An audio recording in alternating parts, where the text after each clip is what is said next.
Welcome to Toronto at Rogers Center. The New York Yankees will come to town for the first series this season between the Toronto Blue Jays and the reigning world champion New York Yankees. Yankees are red hot. They've won 5 in a row. Toronto trying to turn things around. They've lost 2 straight.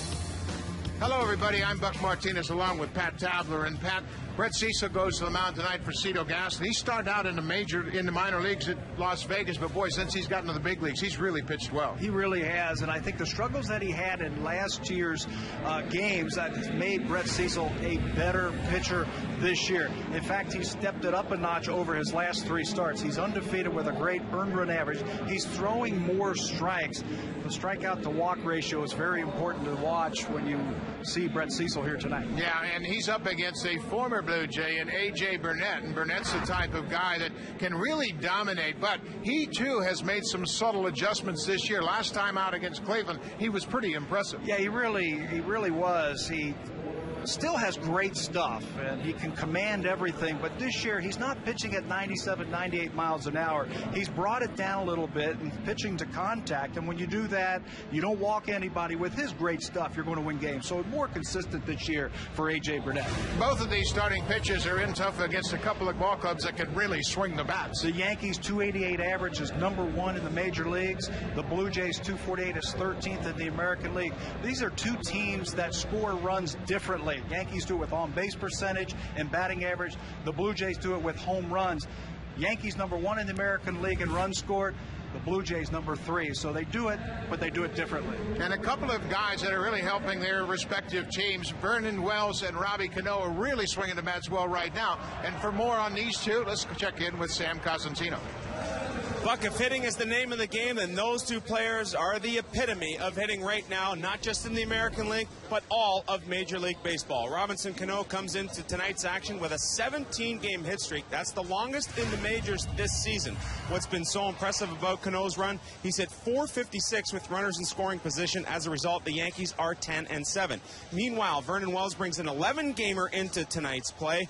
But because he only has 2 home runs and 4 RBI over that stretch, the Blue Jays are just 5-6. Both players will look to extend here tonight. Well, you're going to see a couple of red-hot hitters swing the bats here tonight. Vernon Wells has got his stroke back. He's riding that 11-game hit streak. He's playing outstanding defense. The Yankees' second baseman, Robbie Cano, he's going to be a batting champ one of these days. In fact, right now, he's the leading hitter in all of baseball.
for the first visit of the season of the reigning world champs. Joe Girardi's ball club off to another terrific start. They lead the American League in hitting at .288 as a team.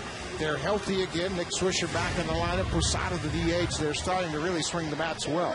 Derek Jeter sets the tone in the leadoff spot. His last 11 games, he's hit .444 with 4 doubles, a home run, and 5 driven in. He's followed by Swisher, Teixeira, and Rodriguez. There are really no rest spots in this lineup. Up and down the order, they have a lot of balance tonight. Chad Moeller will hit in the 9th spot. He is giving Francisco Cervella a little bit of a break. Posada not ready to start catching just yet. They will be starting against Brett Cecil, the left-hander, who is really on a good roll here. Yeah, just 23 years old. He'll take the mound for his 9th start of the season, looking to build on that nice little hot streak that we talked about in the opening. 3-0 over his last 3 starts. The key for him is throwing strikes and throwing quality strikes, and that's what he has been doing with his fastball, making all his secondary pitches that much tougher. Just 3 base on balls over his last 3 starts. That's such a big part of Cecil's repertoire because he doesn't throw that hard. Defensively for the Blue Jays, Wells, Lewis, and Bautista. This is the regular defense that Cito Gaston has sent out there this season. Gonzalez and Hill up the middle. John Buck, Brett Cecil will be doing the pitching and catching. And what a throw in the game a couple of nights ago by Jose Bautista when he picked up his 2nd outfield assist with a bullet to the plate. He has really impressed me as I watch him play defense this year, day in and day out. He did a fantastic job when he was over 3rd base, and then you put him in the outfield, and he doesn't miss a beat out there either. Wednesday night in right field, Bautista takes a pop-up off the bat of B.J. Upton. It looks like a sac fly, fairly deep in right field, but he threw a strike. That should be deep enough, but he is so quick from the transfer from the glove to the arm and then accurately throwing them out. It's been a weapon out there this year in right field. Well, we're set for action here. It's a beautiful night for a ball game. Friday night here at Rogers Center. Derek Jeter will step in to face Brett Cecil. Fastball misses down and away. Jeter on a hot streak, as we mentioned. Average up over 300. Good balance in the Yankee attack, very similar to that of the Blue Jays. Foul down the right side. You know what makes it so hard? That the Yankees, they have those switch hitters in there. They've got great balance that you talk about, and that's power and speed and on-base percentage and batting average, a little bit of everything. You go through the numbers for the Yankees offensively, they are really good. 1-1 breaking ball just off the plate inside. Well, Brett Cecil is a pitch-to-contact guy. He's been throwing a lot more strikes, and because of it, he's been very efficient and very effective. Good changeup. One thing this ball club really does is their starters, they throw changeups, boy, and they can really take you out of your rhythm quickly. They really emphasize that in the minor leagues to the Blue Jays. Everybody has to throw a certain amount of changeup in their starts while they're developing down in the minor leagues. They have carried it on here to the big league. 2-2 to Jeter. Just up and away. It's a full count. You're going to see a lot of that with the Yankees lineup. They are very patient and very selective.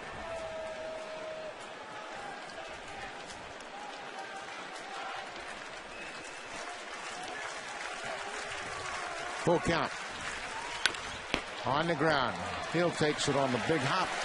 Jeter's retired. In his last start, Brett Cecil was spotting that fastball really well.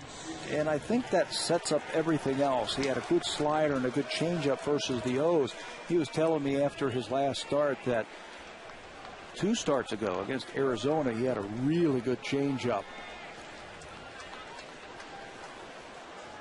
Nick Swisher, one of those switch hitters in their lineup, hitting at .318, and boy, he is an asset hitting in the 2 spot as a switch hitter. Table setter behind Jeter and ahead of Teixeira. First pitch on the corner. Well, one of the things you'll notice about Nick Swisher, and this is our first look at him, is that exaggerated leg kick that we saw from Swisher last year is gone. Really used to get back on that back leg and lift that front leg. And hitting coach Kevin Long has spread him out just a little bit more. His batting average is up over 300. He is a more consistent hitter at the plate. Doesn't swing as hard, but it still produces. Cecil ahead 0-2. Down and away, missed. Well, when you have an exaggerated leg kick and it's part of your timing mechanism, you have a tendency to go up and down and be very, very inconsistent. You can see his numbers this year, how consistent he has been from both sides of the plate. Popped back out of play. Talk about the phrase quiet at the plate. Quiet just means you don't have a whole lot of movement. Your lower half, your arms, everything is just nice and quiet. You're very slow, and Nick Swisher is that this year. Pretty good pitch. He fouled off and spoiled. Brett Cecil has all the weapons, as Pat mentioned. He can cut the ball in on the right-hander's hands. He can change up, go down and away, turns the fastball over from time to time.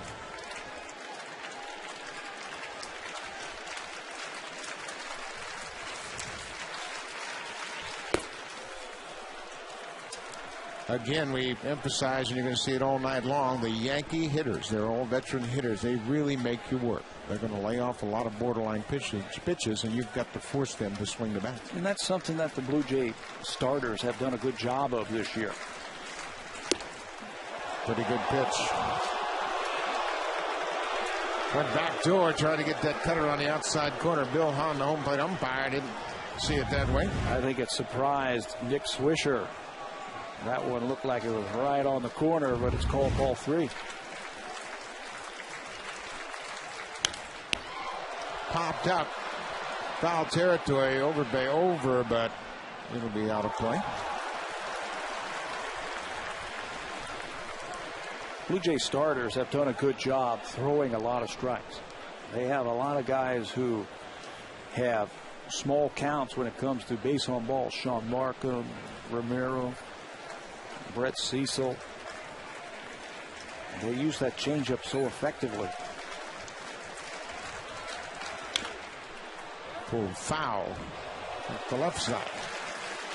But again, you just talk about a veteran lineup. They're going to make the pitchers work. And what you have to do to counteract that is throw first pitch strikes. Challenge them to put it in play. 3-2. On the ground, but foul.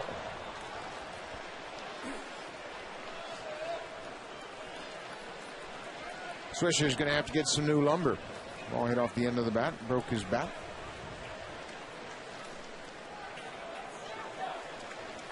Ten pitches in this at bat. Cecil's already thrown 16 in the game. Second batter in the lineup.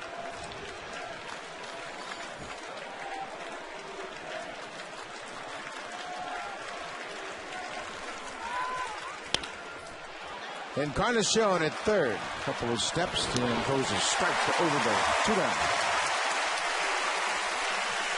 Mark Teixeira has been traditionally a slow starter, but this year he's carried it even into the second month of the season. The slow start usually for Teixeira is just the month of April. Notorious about that. 2010, it's now into June. He just doesn't look like himself. Very unsure of himself at the plate. Production is not there. Not like we have seen in the past. Half as many home runs this year as he had at the same time last year. He too a switch hitter like Swisher.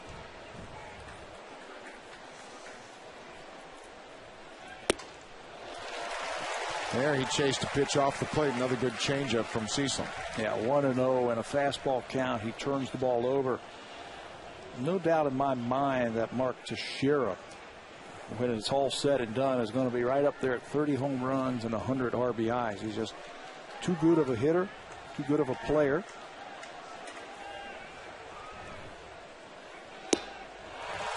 Back-to-back changeups. 1 ball, 2 strikes, 2 outs here in the first.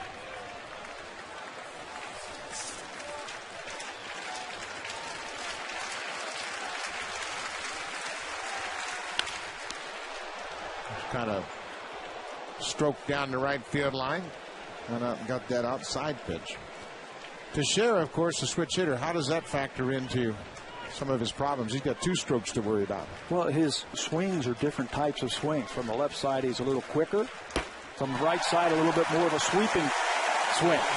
Right there, Cecil strikes him out. It's a 1-2-3 first inning for Brett Cecil.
Leadoff spot. Aaron Hill has had a good homestand. 375 on the homestand. He's had a 3-game hit streak in which he's gone 6 for 13. Really starting to look a little bit more like the Aaron Hill from a year ago as he's starting to get his timing. Lynn Wells Bautista, 3-4-5. Shortstop Alex Gonzalez been swinging a hot bat all year long. Overbase starting to improve at the plate. He's up to 228. John Buck and Edwin Encarnacion round out the lineup. A.J. Burnett pitched 3 years with the Blue Jays before signing with the Yankees last season. What a year it was for Burnett as he won 13 games and helped the Yankees to the World Series. This will be the second time that the Blue Jays have faced him here at Rogers Center, where they welcomed him last year and beat him. The only time they beat A.J. Burnett last season. Fred Lewis in the leadoff spot, looking to start things against A.J. Burnett. Chases that first fastball. And this is where you're going to see a dramatic difference between the two ball clubs in their hitting philosophy. Jays want to get it done early. They don't wait around, do they? Fred Lewis hitting .310 this season.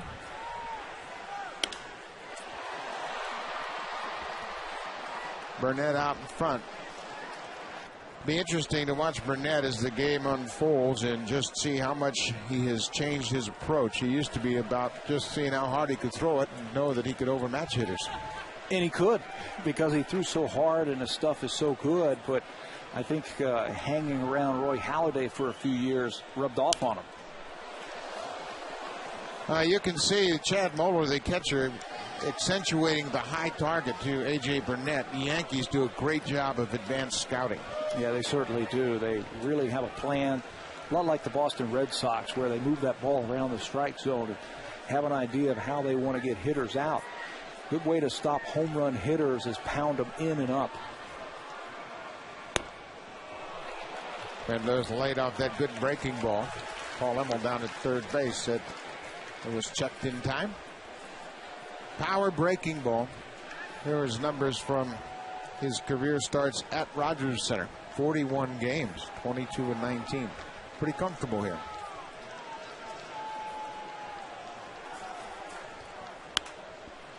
Jammed right out in front of home plate. Moeller makes the catch in fair territory. Let's take a look at the defense for the New York Yankees tonight. A very good fielding team in the American League. They've committed just 22 errors this season. Marcus Timms gets the start in left field. Curtis Granderson just off the disabled list in center field. Nick Swisher plays a good right field. The infield is very good. Third to first, Rodriguez, Jeter, Cano, and Teixeira. Chad Moeller will get the start tonight. Jorge Posada just came off the DL a couple of days ago, and they don't feel like he's ready to start catching. He's in the lineup tonight as the DH. The veteran Chad Moeller gets the call behind the plate. Aaron Hill with one out. First pitch swinging and drives it up the middle. Base hit. Hill continues that steady climb. That extends his hit streak now to 4 games. You know Aaron Hill is going well when that swing shortens up and he's able to get on top of good hard fastballs.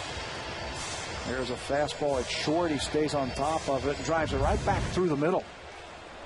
Well, that was a great example of a hitter's head staying very still and right on top of the baseball. One out now for Adam Lind.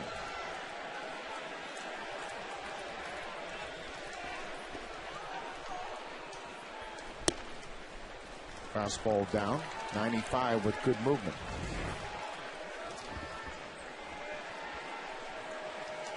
Lind got hit on the back of the right elbow Wednesday night on a pitch from David Price. Not quite as sore as he expected it might be here tonight. Lays off that pitch down. There you see he's wearing that protective elbow pad over that bruise just above the point of the elbow. Really didn't hit on the point of the elbow. It's just above the elbow joint. Got hit in that area right at the end of last year also and missed the last week of the season. Day off. Driven to center field. Granderson back toward the warning track at the wall. Leaps and makes the catch. Aaron Hill hustling back to first base. A.J. Burnett used the entire ballpark there. Curtis Granderson just back from a groin injury, made a pretty good play. Yeah, and he wasn't really sure that he had it in his glove. That's just a good play by Granderson. We talked about their defense is very underrated. Granderson knows that this one is against the wall. He sprints back, gets back there, catches it, and then looks in and shows the umpire that it's a catch. What a heck of a play by Granderson, and you know A.J. Burnett's loving that. Well, we have seen some defense going back to the Tampa Bay series as well. Frustration for Lind. Hill scampered back to first, 2 down. Can't hit it any better than that. Nope, nothing you can do about it. Vernon Wells on an 11-game hit streak. Breaking ball around the inside corner. Wells made a fine leaping catch in center field against Tampa Bay, much like the Granderson catch.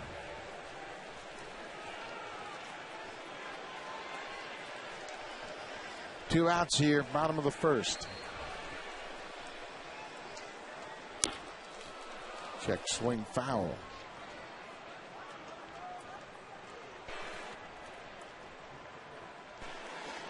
Brett Cecil had a 1-2-3 first inning, and Wells hits here with 2 outs. You take a look at the defense, how the Yankees have faced Vernon Wells here. They are really playing him to pull. That tells me 2 different things. They're going to pound him in with good fastballs or throw breaking balls. Vernon Wells is a better hitter going the other way this year. Lays off that breaking ball.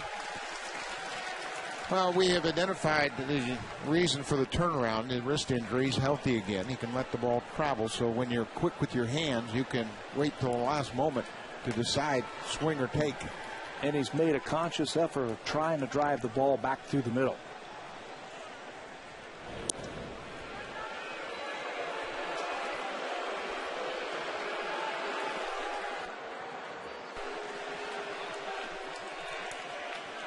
Two balls and a strike.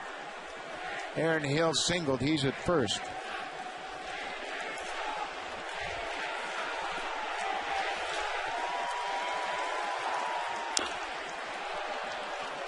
Good fastball down. He got a piece of it.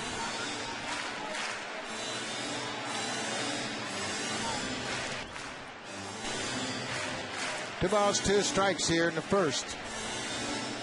Blue Jays trying to erase the memory of back-to-back losses at the hands of Tampa Bay, both coming in the 9th inning.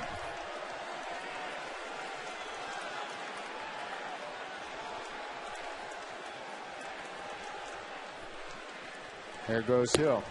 Going to miss. Strike 3. Vernon Wells strikes out to end the first. A.J. Burnett gives up a single, but then racks up his first strikeout. Good fastball to Vernon Wells for the out.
Friday night crowd here at Rogers Center for the first game of a 3-game series. New York Yankees, the reigning world champs, playing the Blue Jays for the first time. Alex Rodriguez batting right at 300.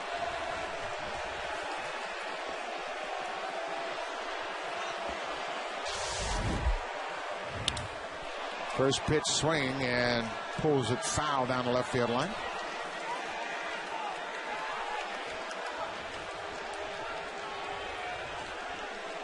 Eight home runs, 43 driven in for the Yankees third baseman.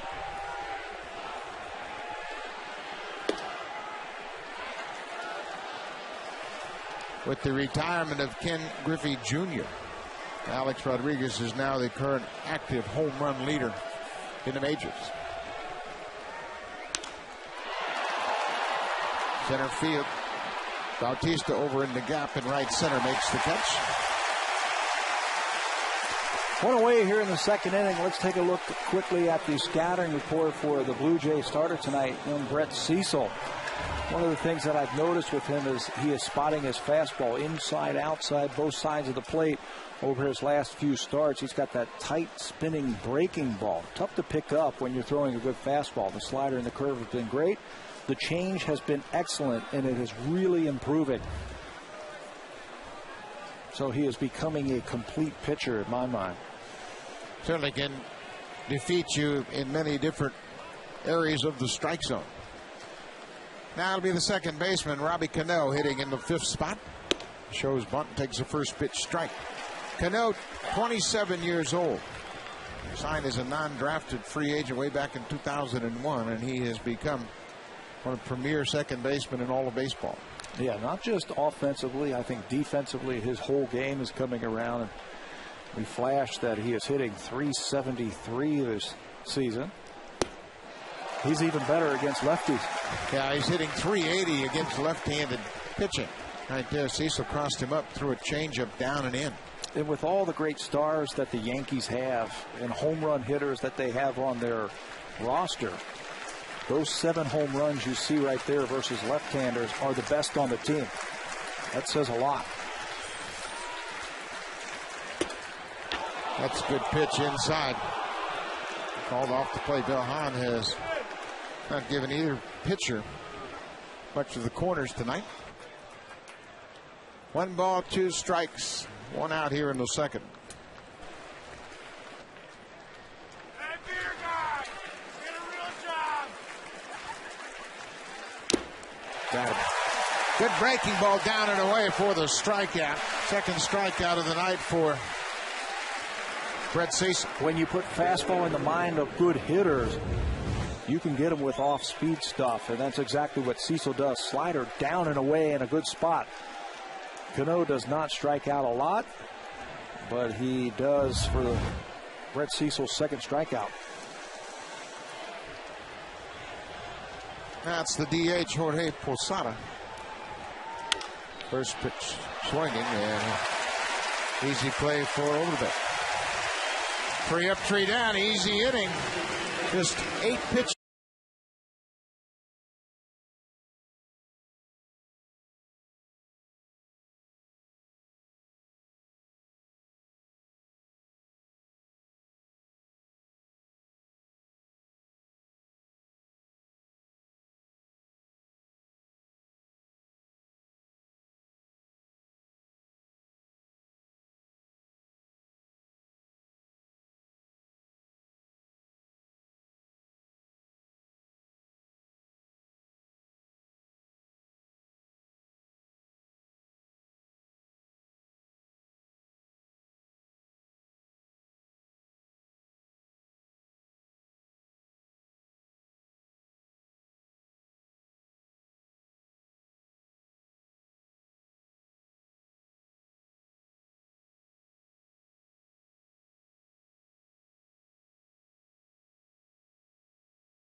Take a look at the scouting report.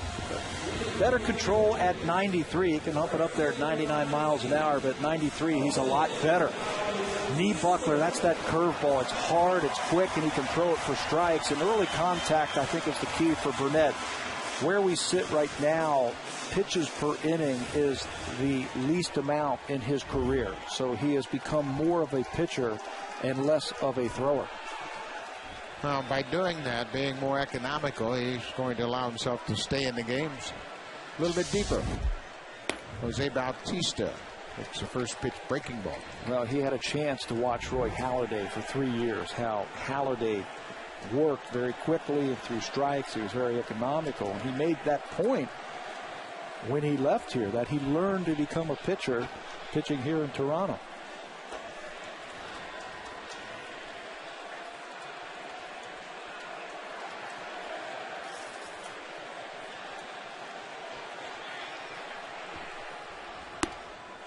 Two balls and no strikes to Bautista. 16 home runs, 42 RBI. Now hitting in the 5th spot. Really sets up well for the middle of the order.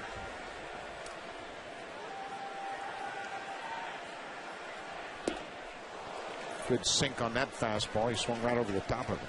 That's a pitch that he developed. That good sinking action on his fastball. When he first came up, he threw very hard, but his fastball was very straight. And you don't last in the major leagues if you don't get that ball off the swing plane. That is something that Burnett has really mastered over the last couple of years. 2 balls and a strike. Right at the bottom of the zone. Bautista, he shows you what he thought of that call. Tough one to hit down there at the bottom of the knees, and he's now got a battle. 2 balls, 2 strikes.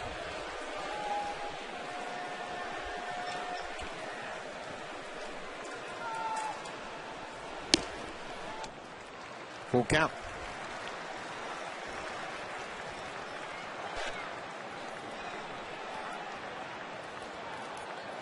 Bottom of the second inning. We're scoreless here at Rogers Center.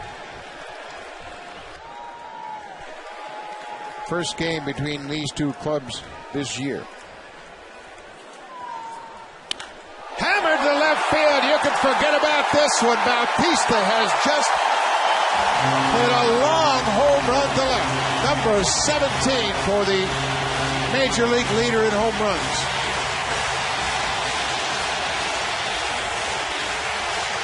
You know, you've said it a couple times already this year about seeing a lot of pitches and getting a lot of information and watching that fastball. And I think that's exactly what Jose Bautista did. He measured that fastball from Burnett right in the happy zone. And Bautista gets that leg down and then explodes onto that baseball. Watch where it lands. Bam, right off the third deck for home run number 17.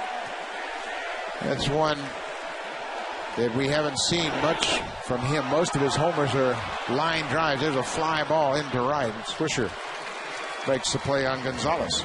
But most of Bautista's home runs have been more line drive home runs that just get out of the ballpark in a hurry. That one was a long, majestic home run. High and deep to left field, and no doubt about it.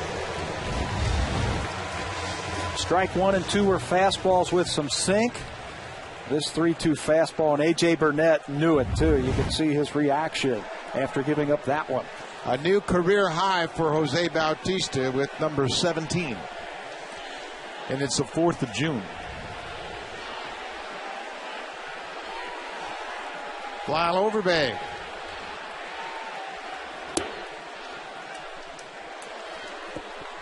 Again, another wrinkled brow. Look back at the umpire. Curveball called a strike.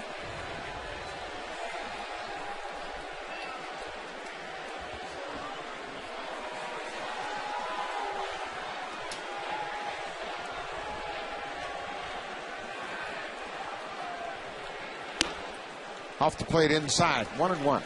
You can still hear the buzz at Rogers Center. People talking about that Bautista home run, and this ball club is kind of taking on the theme of home runs and extra base hits. That's what they do. They swing the bats. It's so good to see everybody out here because this has been a fun team to watch. Cito Gaston was talking about it before the game that he feels like his team has been in just about every game this year.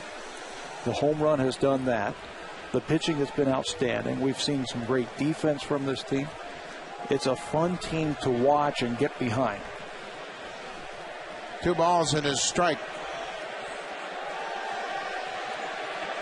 A.J. Burnett having a little trouble getting on the same page with Chad Muller.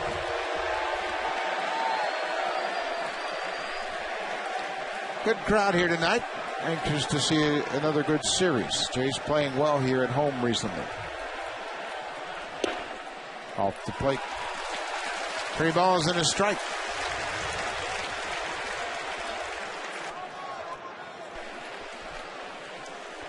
One nothing. Jays lead it on the 17th home run of the year by Jose Bautista. Sharply hit, but right at Robinson Cano at second.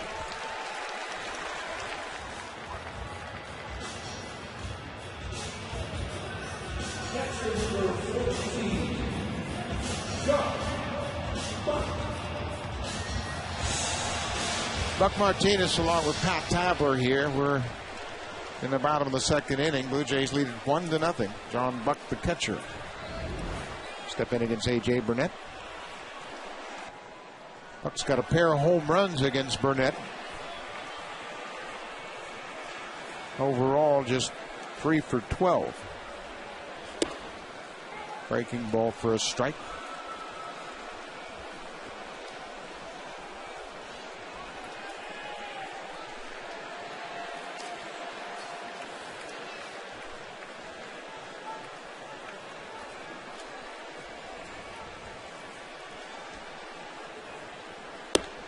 Fastball 0-2. A couple of pretty good pitches to John Buck to start this at bat. As a hitter, when you go up there and you're looking first pitch fastball, he throws you curveball that really messes up your thinking.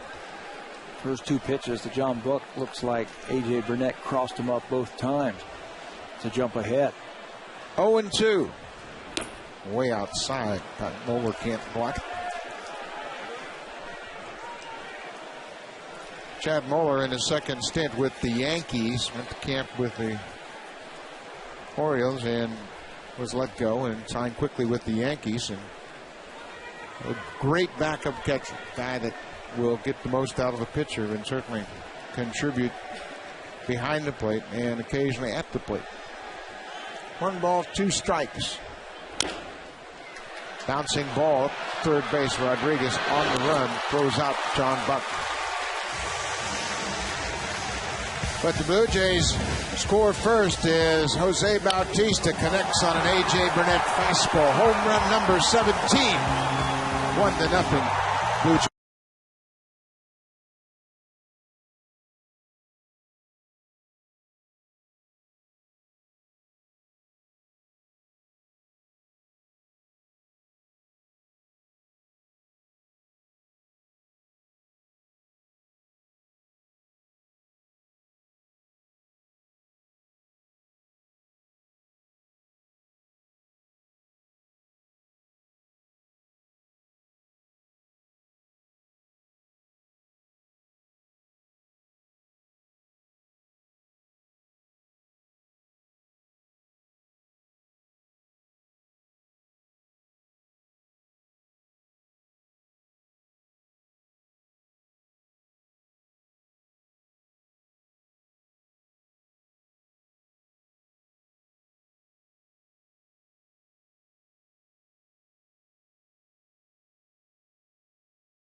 Opportunity to honor some very deserving people out there trying to make their communities better.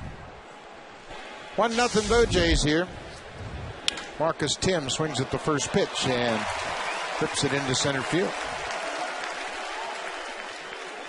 Yankees taking a page out of the Blue Jays book, jumping on the first pitch. Cano did it, A-Rod did it, not Tim's. No need to wait around. The way Brett Cecil has been pitching and throwing a lot of strikes. Curtis Granderson, the center fielder. Today's Brett Cecil. Granderson had a lot of discussion about him not being able to hit left-handed pitching. But he has improved and starting to make some progress in that area. He's worked with Kevin Long, the hitting coach, on trying to use the same approach at the plate that he does against right-handed pitching. Notorious for striking out a lot, especially against left-handed pitching. Just doesn't look as sure with that breaking ball going away from him as he does with it coming into him. 237 this season against lefties compared to 288 against righties. I think they'd take 237, 245, somewhere in that neighborhood. That'd be a pretty good improvement from what he's done in the past. 0-2. Good defense in center field. We've already seen that in the first inning, taking away extra base hits from Adam Lynn. But Granderson has the ability to lift the ball to right field. And in Yankee Stadium, that is a must if you hit from the left side.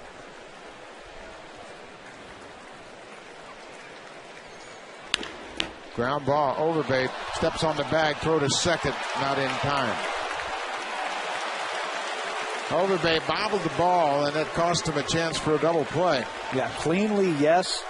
He's got an outstanding chance because he's got such a good arm. But the ball hits him on the heel of the glove as he comes off of first base with the backhand, drops it, and by then it's too late. Doesn't have the good throwing lane to get Timms at second base. Yeah, Timms did a good job of staying in the inside of the base path and kind of forced Overbay into that high throw. Chad Moeller, the catcher, will bat with one out. Timms in scoring position at second.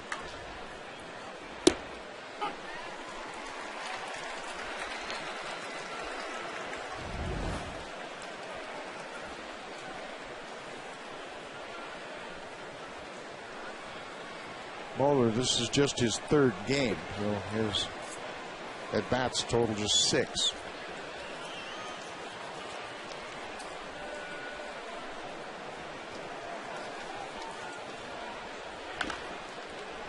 Oh, and 2.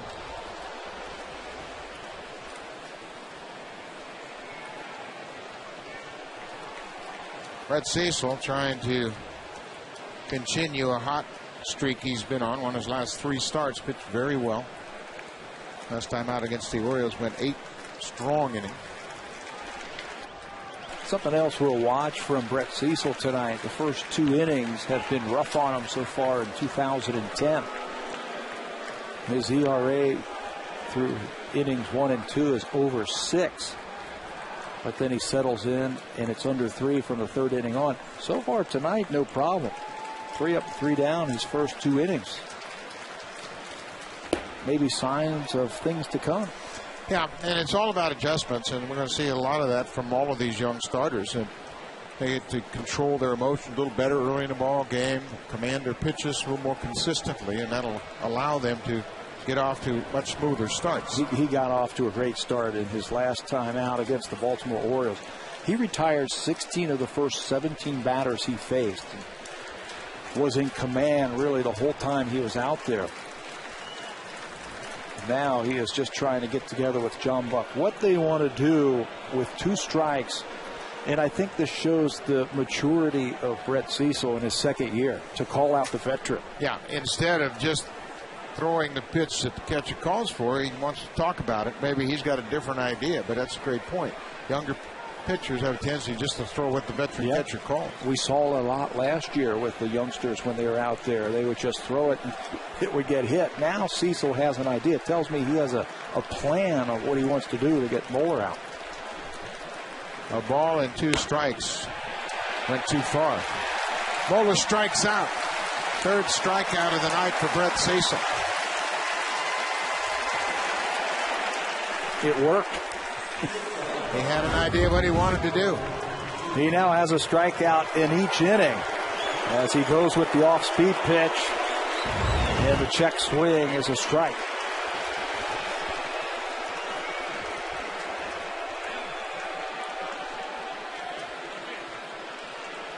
There, Jeter grounded out to Aaron Hill in the 1st. 2 outs. Jays lead 1-0. Tap toward 3rd. Encarnacion. Long throw on the money. Strong throw from Edwin Encarnacion. Brett Cecil gives up a hit, but strands a base runner.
1-0 here. Jose Bautista, a solo home run, his 17th of the season, sets a new career high.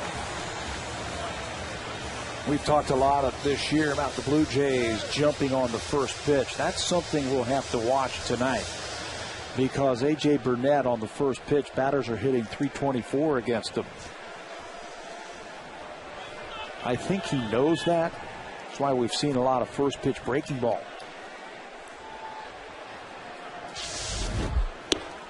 First pitch fastball for a strike to Edwin Encarnacion. Third baseman hitting .203. 7 of his 16 hits have left the ballpark. Another good fastball on the corner.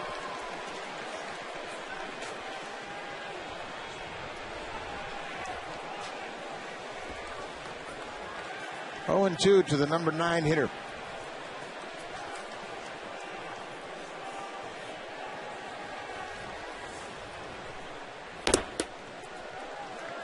Big curveball wide of the plate. Be interesting to see how this Yankee series goes, as we're going to see A.J. Burnett, Andy Pettitte, and Javier Vasquez, the 3 starters. You won't see CC Sabathia or Phil Hughes, and arguably Hughes is their best pitcher right now. Yeah, he certainly, by the numbers, looks like it. Giving them lots of innings, throwing lots of strikes. Hughes is 7-1 with a .254 ERA.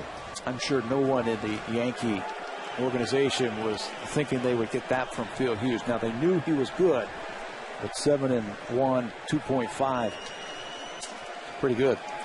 2-2 to Encarnacion. Lays off the high fastball. Phil Hughes, young right-hander, sitting next to CC Sabathia. Sabathia 5-3 through his first 12 starts. The league hitting just .203 against Phil Hughes. 3-2. Got a piece of it. 95-mile-an-hour fastball down and away.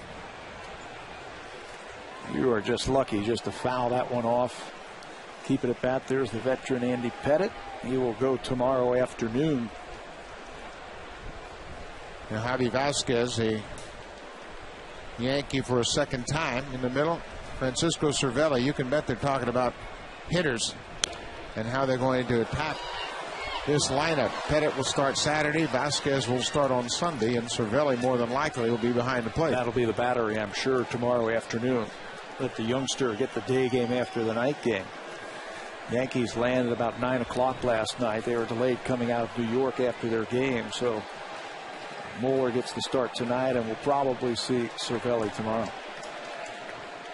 Another full count pitch outside. Encarnacion working for the walk.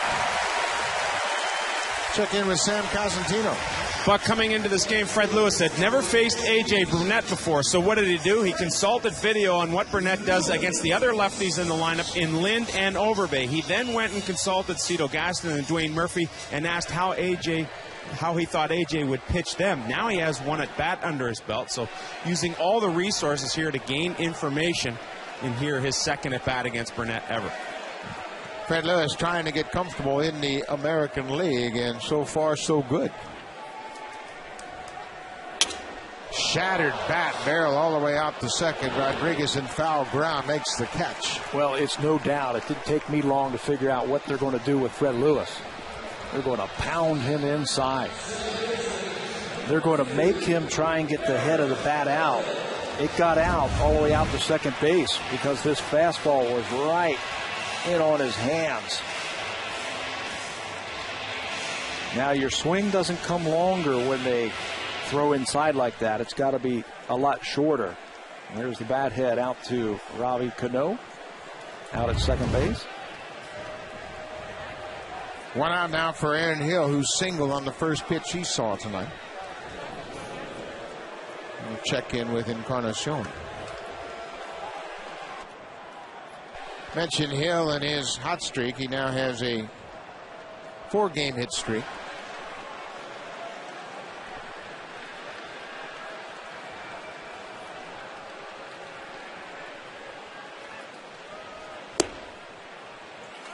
The fastball outside.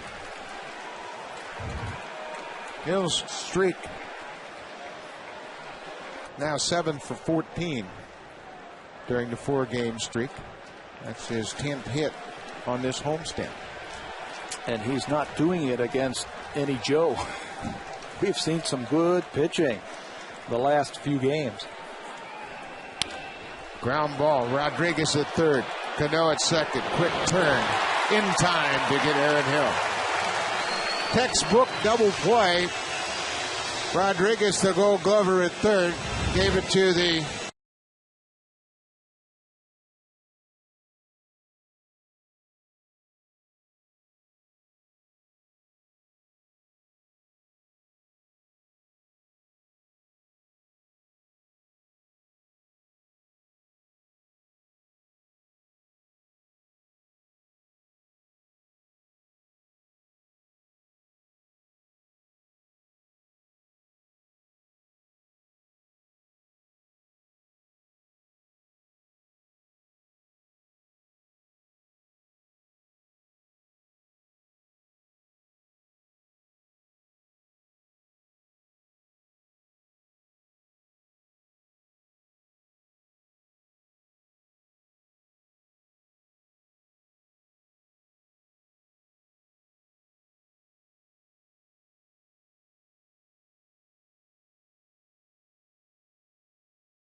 Trust.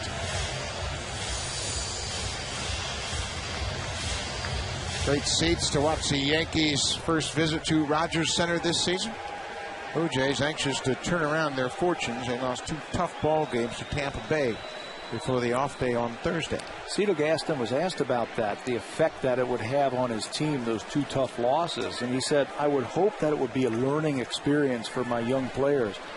So if that comes around again later in the season, we're going to be better for it.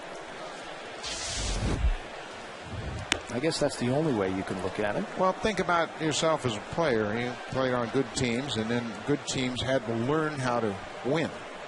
You get close, and then you lose some tough games like that. It hardens you. Try to figure out how to add on runs. You never take anything for granted. Always taking the extra base, always trying to move up no matter what the score is. And I think it's a learned sense of how to win. Swisher taps it up the first baseline, but it bounces into foul ground.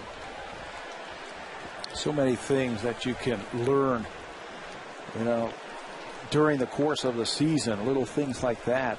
All right, how are we going to finish this game? How can we get this guy over? It might be the 5th inning. That run might turn out to be a big run late in the game. 2 balls and a strike to Nick Swisher. Excuse me, tap up the first baseline. Well, when you played on that great World Series team, and now not Mark Teixeira knows what that feels like, having won his first championship. Talk about the way the guys on the bench always approach games. Even though you're down, you're never out of it, and you're always trying to gain an edge. First of all, everybody knew that there was a big bullseye on us because we were a good team, and we knew that. But kept the pressure on. Even though it was late in the game, that pitch looked pretty good. Another breaking ball from Cecil. Let's take a look at it quickly. Thought he had Swisher the first time up with the same type of pitch, but that time it's called ball. Full count pitch to Nick Swisher in the dirt, and he walks. check in again with Sam Cosentino. Well, Buck, with several off days this month, there was speculation that the Blue Jays would just go with the spot starter. But today, Cito Gaston announced that Brian Talbot will remain in the rotation, and the Blue Jays will continue through the month of June and right up to the All-Star break with the 5-man rotation. The basis for that decision to continue to protect these inexperienced pitchers. No, it's very important that you maintain some consistency, and you don't want to push them beyond their limits. I think, too, it had a lot to do with it, the fact that Brian Talbot threw so well. Yeah. Kind of made it an easy decision. You said that in the broadcast that day, that he might be pitching for a spot back on this team, and it worked out nicely for him. 5 2/3 of shutout ball from Brian Talbot. Base hit left side. Mark Teixeira pushes Swisher to second.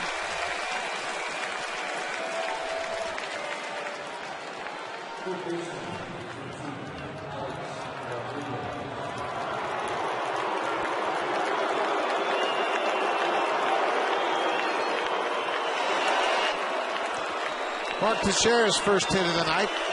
The Yankees off and running here in the fourth. Alex Rodriguez, the cleanup hitter, will bat with nobody out. That's the thing about this Yankee lineup. They lead the major leagues in runs scored, and there's just not an easing out in this lineup. You get through it one time, navigate through it, you got to go back. Right back to the top. Rodriguez takes a look at that first pitch.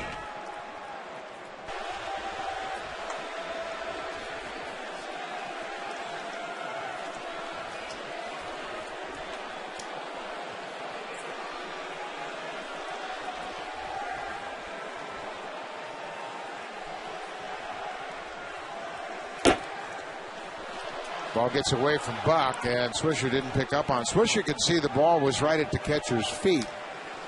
Even though Buck hadn't located it yet, he wasn't sure that he could advance to third. He could see the ball, but he couldn't see that Buck did not know where the ball was. Watch John Buck look around for the ball, put his hands up. Where is it? If he could have read that, maybe he could have moved up. But when you've got a guy like Alex Rodriguez at the plate, you better not run into an out. 1-1. Ground ball, Gonzalez to Hill. Barehanded to first, double play. What a double play by Gonzalez and Hill. The shortstop shoveled the ball to Hill. It was away from his glove. The only way he could make the play was to barehanded. You have to have good hands to play the middle infield, and not just with the glove. How about the bare hand? Aaron Hill reaches out with his double play partner to turn that one. And Alex Gonzalez, when that play was over, went right to him and said, way to pick me up. 2 outs. Big double play.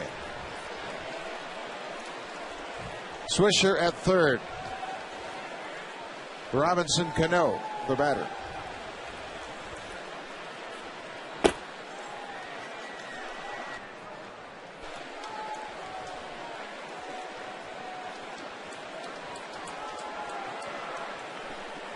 We have seen great defense on this homestand from the Rays, from the Blue Jays. Aaron Hill made a terrific double play there, taking the ball with his bare hand and making the pivot.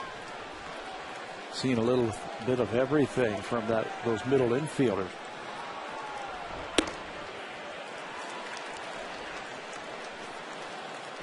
Alex Gonzalez has certainly shored up the inner defense and made some spectacular plays, and you can discount his air total of 9. Yeah, forget about that because he gets to so many balls. That play he just made was a lot harder than it looked. He made it look easy, but that in-between skipping one hopper is a tough ball to come up with. And now chased a changeup. Again, we talk about it all the time. Blue Jays pitchers will throw changeups any count, anytime. They're all comfortable doing it. I guess the question then is, would they do it 3 pitches in a row? You never want to double or triple up on pitches to give the hitter that thought. But you mix it in there every now and then. Cut on and foul back. Cano was late. That previous changeup set up because of the changeup. A good fastball. That's what Brett Cecil was saying after his last start would happen, is when I could spot my fastball inside and outside, that just made everything else that I threw that day that much tougher. 2 balls, 2 strikes, 2 outs. Got it. Another changeup with 2 strikes. Cano has gone down swinging twice tonight. Brett Cecil.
Adam Lynn takes a first pitch breaking ball, and Bautista is a good name to include on your all-star ballot for sure. Lots of first-time potential all-stars around both leagues. When you look at Rod Barajas in New York having a great run with the Mets, hitting 11 home runs. How about Joey Votto, Toronto's own Joey Votto, hitting .320 for the Reds. A lot of potential first-time all-stars. Martin Prado leading the National League in hitting. Barajas has the most RBIs as a catcher, doesn't he? I believe so. Yeah. 2 balls and no strikes to Adam Lind. Strike at the knees. Lind almost hit a home run back in the first inning. He was robbed of an extra base hit by Curtis Granderson in deep center field.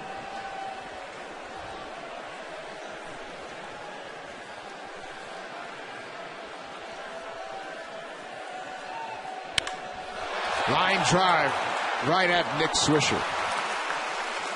Lind hit it right on the button. Somewhere down the line, he will get a broken bat, base hit, cue one off the end of the bat, something like that, because he has laid out a couple of line drives tonight, totaling about 700 feet. Yeah, I don't want to be the one to tell him that right now, though. No. Hang with him. No. Yeah. No, you can't do that. Vernon Wells, a strikeout victim in the first.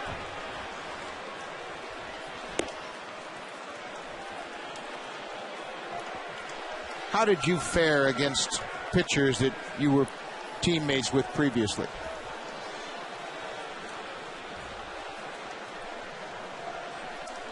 I've played on a lot of teams. And I'm thinking about all the pitchers that I faced. You know what? I had a good idea. Yeah. I really did have an idea of how they attack certain hitters and the flight of the ball. Vernon Wells facing A.J. Burnett should really have a good idea because he was out in center field. watching the ball, the movement from his pitches. Breaking ball tapped up the third base line. That ball is going to stay fair.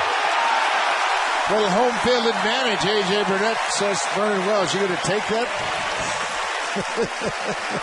You're darn tootin'. I'm going to take that for my hitting streak. That makes up for Adam Lynn's line drive to right. Doesn't help Adam at all. It makes up for that P-rod that Vernon Wells hit at Evan Longoria the other day that was turned into 2. Right off the end of the bat, and you would think with the English on it that it would spin foul, but it hits the foul line and just dies on the carpet. Look at him looking at Vernon Wells at first. Said a grown man hit that ball. 1 out for Bautista, who homered in his first at bat.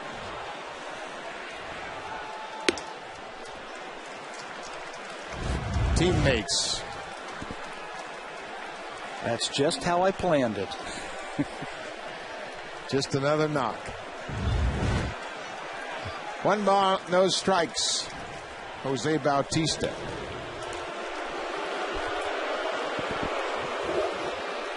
That solo home run in the second established a new career high for Bautista in home runs in the season at 17.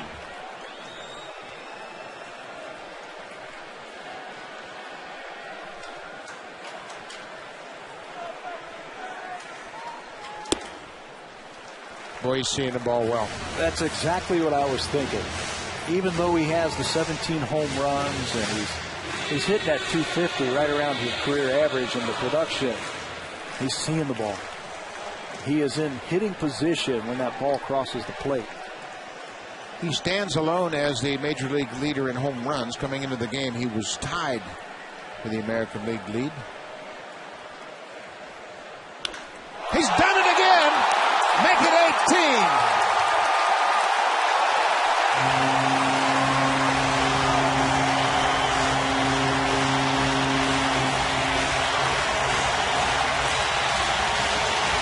A 2-run home run for Jose Bautista.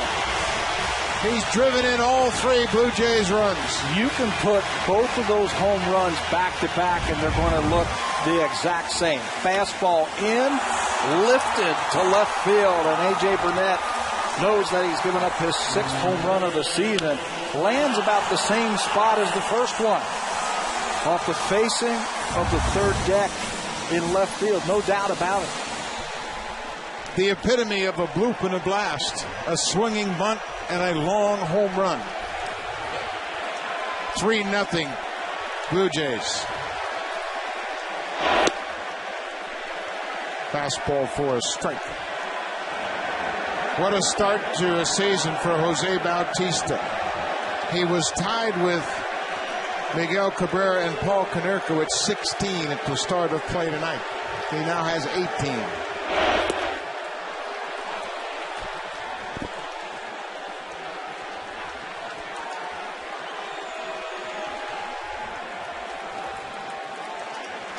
When you see the ball as well as he's seeing it, those are the kind of things that happen to 2-0 pitchers.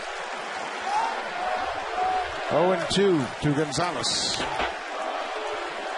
Fouls off the breaking pitch. And you could just see his demeanor, his lack of tension at the plate, just the way he's tracking the baseball.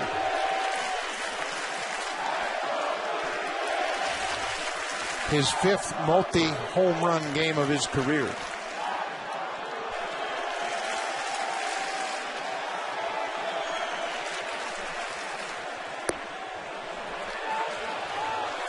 No swing, says Gary Darling, the crew chief.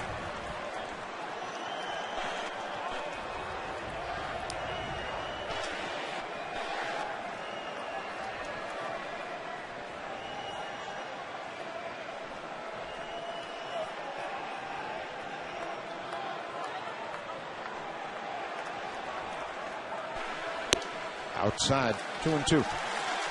You know, we talk about learning how to win, and I truly believe winning is an acquired skill.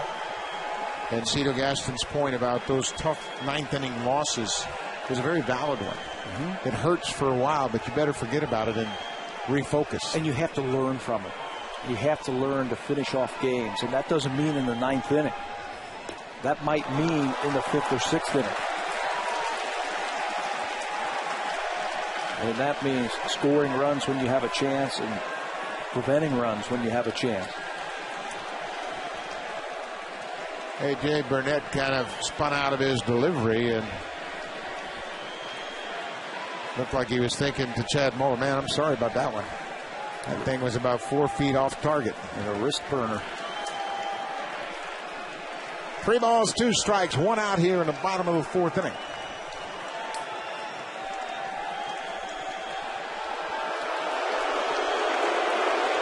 A.J. Burnett having a little trouble here. Can't get on the same page with Chad Muller. He keeps trying to wipe his arm. He's sweating. He's been out there a lot this inning.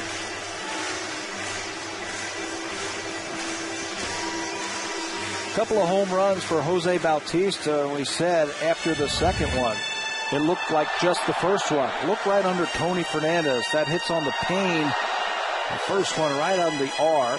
That's the one on the left, and then the one on the right. It's one pane over. Carbon copies. 3-2. Breaking ball got away from A.J. Burnett. Gonzalez reaches with 1 out. Joe Girardi knows his ball club strength is the depth of their starting pitcher. We mentioned Phil Hughes 7-1, Andy Pettit 7-1, CC Sabathia 5-3. That's how you win championships, with great starting pitching.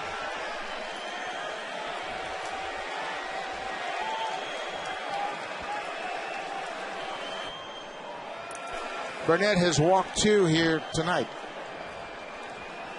Lyle Overbay with 1 out.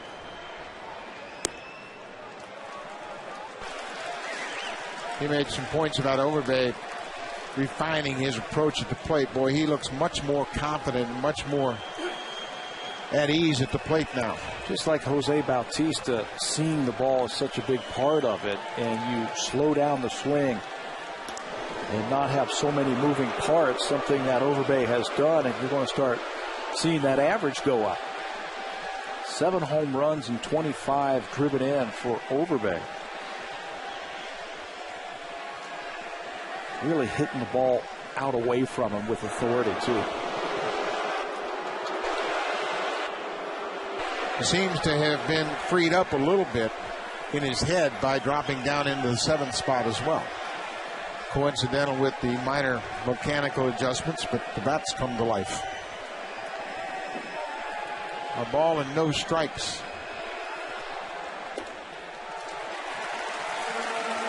Chad Muller's having a little trouble corralling that fastball. A lot of movement there.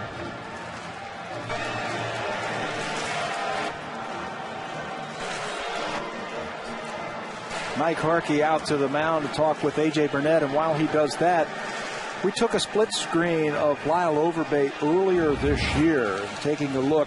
On the left is April. Look how wide open he is. And on the right is just this week here in June. His feet are a little bit closer together now in June, and I think that has quieted him down. On the left in April, he's reaching for an outside pitch. You can see that the lower half is gone. On the right side, he is behind that ball, and that ball he drives off the center field wall. Yeah, he's got a chance to really square up the ball with more power now because he's in a little better balance point. 2 balls, no strikes, 1 out. Good sinking fastball from Burnett. You know, the less movement that you can have, you always have to have some kind of movement, but the less you can have keeps that head still. And when that head's still, you see the ball so much better. Certainly has paid off this week for Lyle Overbay. He's had a big week. 2 balls and a strike. Ground ball towards second. Cano has but 1 play, and that's to first. Gonzalez moves up on the Overbay ground out.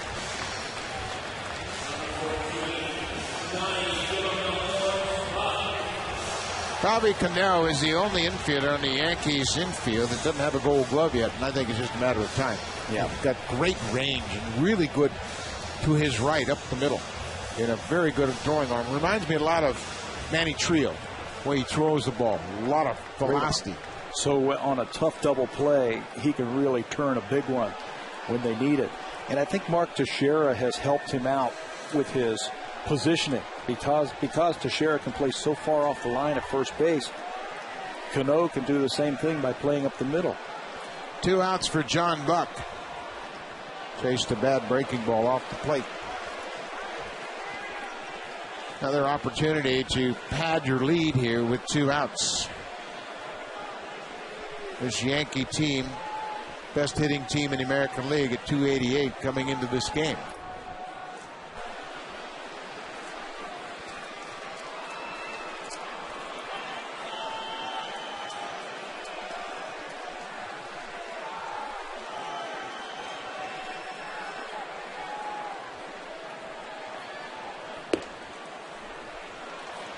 Breaking ball on the inside corner. John Buck talking with Bill Hahn, the home plate umpire.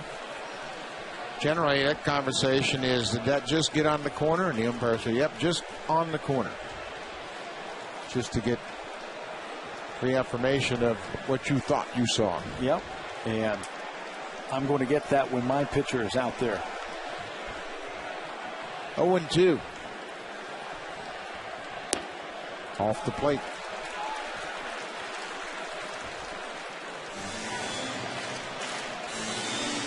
See Burnett tonight. We talked about this at the start of the show, how he's under control.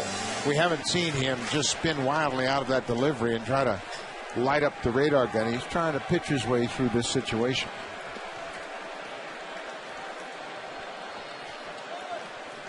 We saw him in the first couple of innings throw good sinking fastballs.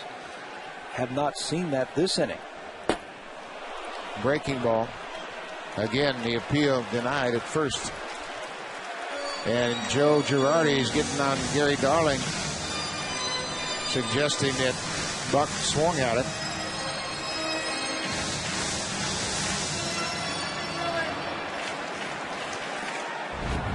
Well, you can tell from this angle right here.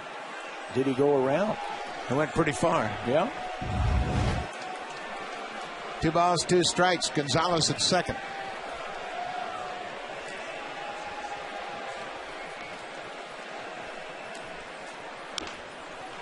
Ground ball. Rodriguez retires John Buck for a second time tonight. But the Blue Jays expand their lead. A 2-run home run by Jose Bautista. His second of the night gives him 18 on the season. Blue Jays lead the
6. Both are 1:07 start times. For tickets, 341-1234, or at BlueJays.com, or another option at most Rogers Plus locations. So get a chance to see the Blue Jays and the Yankees here in this weekend set. I'll get a chance to see Ricky Romero and Andy Pettitte. And then Sunday, Brandon Morrow against Javi Vasquez. Should be a great weekend of baseball here at Rogers Center. And exciting tonight. You can hear the buzz in the crowd. Jose Bautista has put on another home run show. 2 home runs, 3 RBIs. He's been the offense.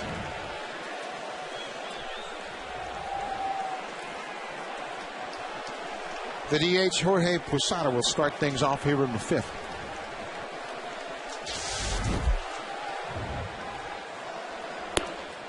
Curveball for a strike. Brett Cecil looks like he's getting very comfortable out there right now. Certainly is. You watch him pitch. First pitch of an inning to a good hitter, he drops a curveball. He has used his changeup effectively. There's another one, and he stabs at it. He has used his fastball, and when he senses they're sitting on something else, he drops a slider on them. So far, so good for Brett Cecil. Well, first innings can be so challenging for even a veteran starter. Just to get in and control your emotions, have a chance to settle into things. And Brett Cecil's had some problems early in the season, early in ball games, but boy, it's been a pretty good start for him tonight. Once he can navigate through those first couple of innings, he gets stronger and stronger. His strikeout to walk ratio goes up to 3-1 from the 3rd inning on.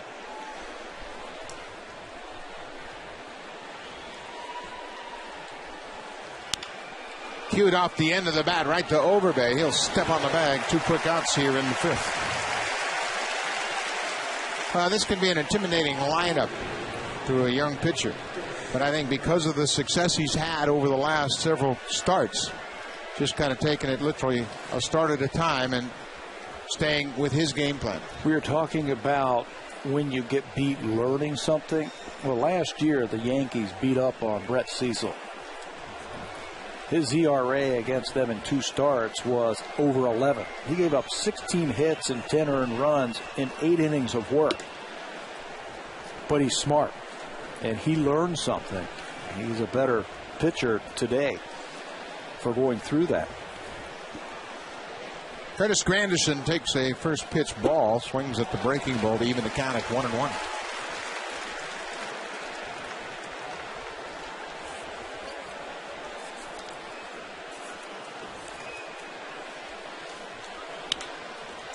Lifted toward left field. Fred Lewis cruises over toward the line and makes the catch. Quick out for Brett Cecil here in the 5th. Quick inning. 3-0. Blue Jays lead the Yankees.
Friends and family, I'm sure, but it's great to have you, Paul. Welcome to the booth. Oh, it's great to be here and to be at the game. It's been a while since I've been at a game, and to have a car sponsored by the Blue Jays and Make-A-Wish is pretty cool. That's a sharp-looking car. Talk about the Honda car for you. Yeah, no, it's going to be great. Obviously, racing in my hometown here in Toronto is it's what it's all about for me, and to support Make-A-Wish and Honda and the Blue Jays, it's like a dream come true. So I'm excited for next month.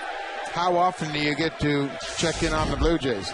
Not that often. I live in Vegas, so we don't have a lot of sports teams there. But the guys I was signing autographs with today both played for the 51, so they were telling me how much they like to party there, but didn't like to play very much because it was so hot. But it's a nice night tonight, and the Jays are playing good tonight. What's next on your schedule as far as the racing? For me, it's going to be the Honda Indy in Toronto and Edmonton, with the Honda and Blue Jays car. So come on out. We have Free Friday is the first time here in Toronto. Everybody gets in the racetrack for free on Friday, and come down and have a good time. Encarnacion fouls it. Paul, I saw that car, and everybody saw that car, and I have to ask you, how fast will that car go in the streets of Toronto? Downtown Toronto on Lakeshore will probably do about close to 190 miles an hour. Wow. In between the walls. So not a lot of room for error out there, that's for sure. Is this one of the tightest race courses you drive on? It's a tricky track. Obviously, it's street course racing, so you don't have a lot of room for error. You can't just slide off into the grass and make a mistake. Oh, Encarnacion has taken care of a mistake from A.J. Burnett. 4-0 Blue Jays. Encarnacion's 8th home run, third allowed by A.J. Burnett in his return to Rogers Center. Early in the game, we saw A.J. Burnett really sinking his fastball, but the home runs have been straight. And the power of the Blue Jays have been able to turn those fastballs around. Watch this one. Right down Broadway, and Burnett knows it again. He's like, I need to get the ball down. And I've read all the press clippings and everything about this Blue Jay team. They're very powerful, and he's seeing it firsthand here. Well, they've got him rattled, that's for sure. The Blue Jays have rattled a lot of pitchers this year, leading the majors in home runs. 4-0 now, bottom of the 5th. Fred Lewis takes a strike. The thrill from West Hill, that's a great name, and obviously an opportunity to come home and race. And once you get into that race car, talk about the physical exertion it takes during the course of a full IndyCar race.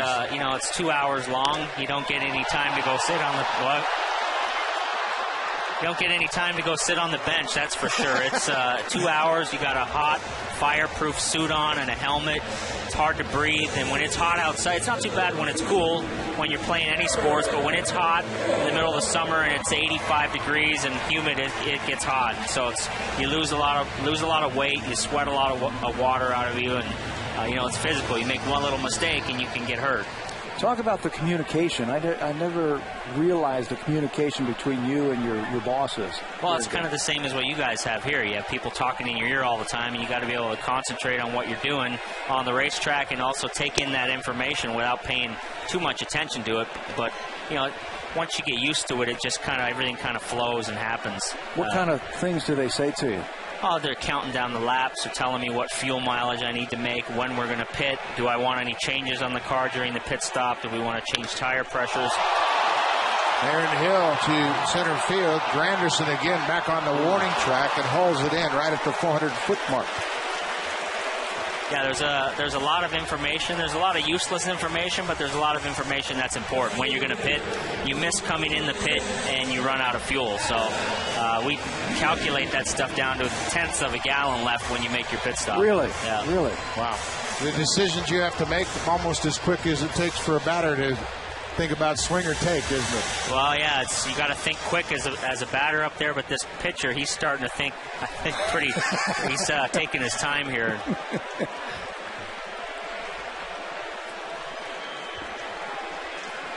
Adam Lynn has hit the ball hard twice against Burnett. Well, Paul, we want to thank you for joining us and congratulate you on your relationship with Make-A-Wish Foundation, obviously a great charity, and We certainly be rooting for you when you come back up to race. All right, we're going to come back and try to win one for the Blue Jays in my hometown of Toronto and make a wish.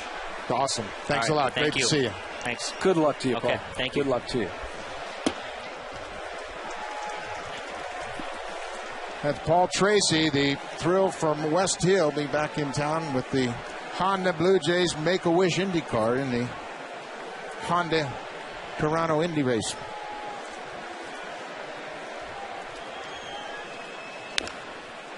Fouled at the plate.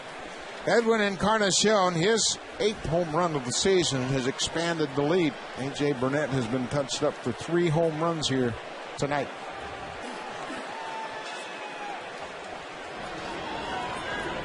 Encarnacion and Bautista just talking home runs, exchanging information about A.J. Burnett.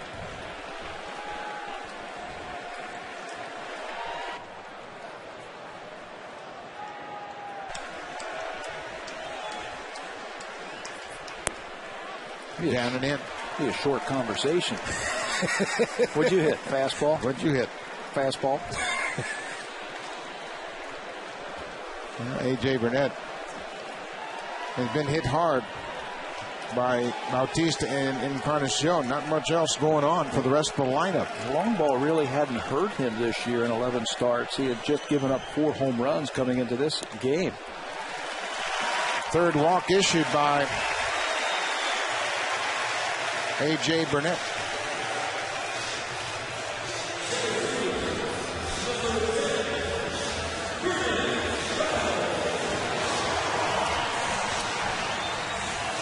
Joe Girardi knows that with a veteran pitching staff, he'll give him lots of chances to get through this game. He's been out there before when he sees his starting pitcher struggle like that. Burnett knows what he's doing.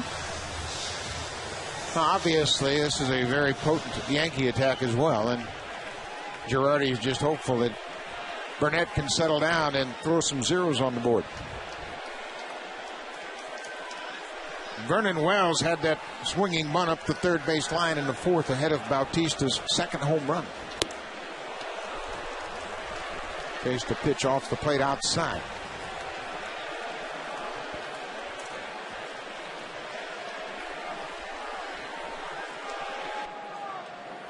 All 4 runs again tonight have come on the long ball. Blue Jays have scored 4 on 3 home runs. They lead the major leagues in runs produced from their home runs.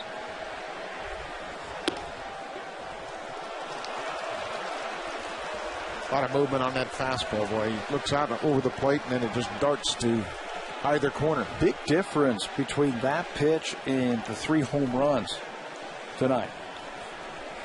The home runs were fastballs that were flat, straight.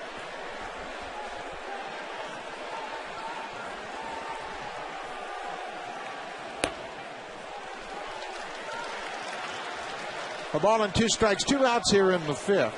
Edwin Encarnacion led off the inning with a long home run to left.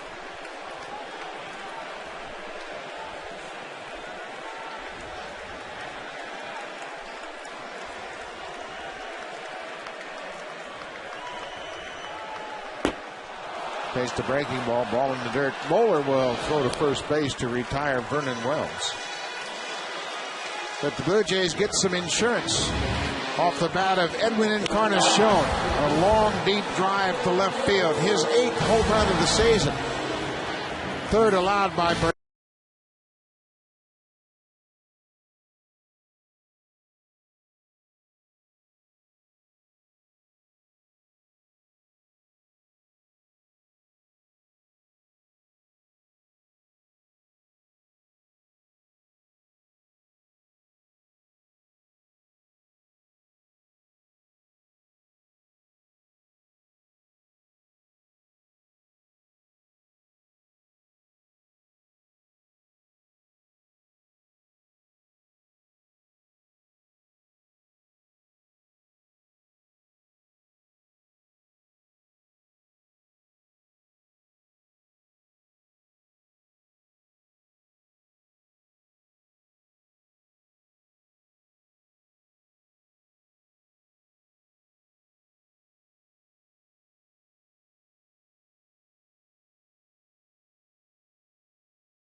Here's the pitching comparison. A.J. Burnett and Brett Cecil. 5 hits for A.J. Burnett, 3 home runs and 2 singles, but Brett Cecil has really picked his game up. New York Yankees came into this game hitting .295 against left-handed pitching this season. He's only given up 2 hits, a walk, and 4 strikeouts. So Cecil using all of his pitches tonight. These shutout balls, sorry. Excuse me, these young pitchers are legit. There's no getting around it. They take it to the next level by consistency. They have all the pitches. Now it's just a matter of taking it out there on a given night. First pitch swing is Moeller, and that ball's going to be in front of Wells. Gets away from Wells, and now Moeller heads into second base. A leadoff double here in the 6th. That sinking liner, Moeller may have tweaked his knee going around first. He was kind of flexing his knee.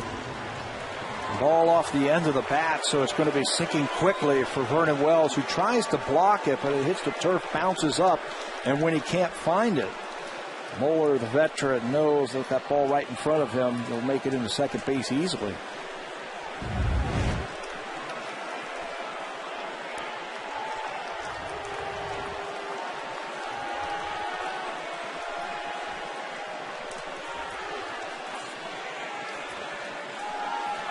Derek Jeter, 0 for 2 tonight. He's grounded out twice.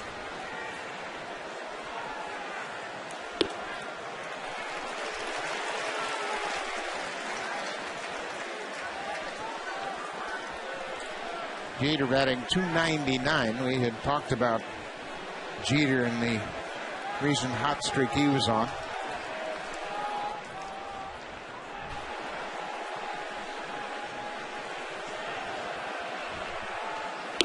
Outside.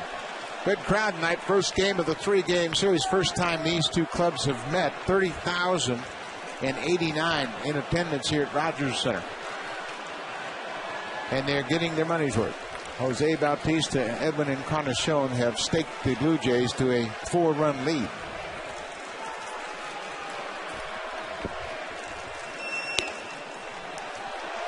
It's a fun team that hits home runs. Who doesn't like the home runs? Pitching and home runs. It's good combination. Edwin Encarnacion with a home run tonight, and Jose Bautista with a couple.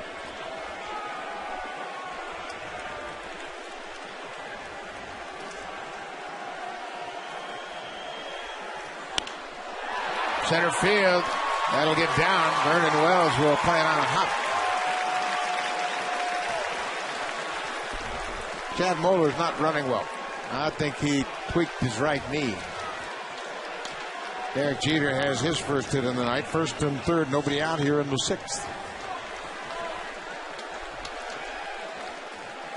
Well, he doesn't run well to begin with. Right. He wasn't going to score on that base hit. Now Cecil's got to figure out and make some pitches here. Infield will play back. They will concede the run, looking for a ball on the ground. They'll trade 2 outs for a run here in the 6th inning. Infield turned a great double play off the bat of Alex Rodriguez in the 4th. Yankees had a similar situation with a leadoff walk and a single, and A-Rod hit into a 6-4-3 double play.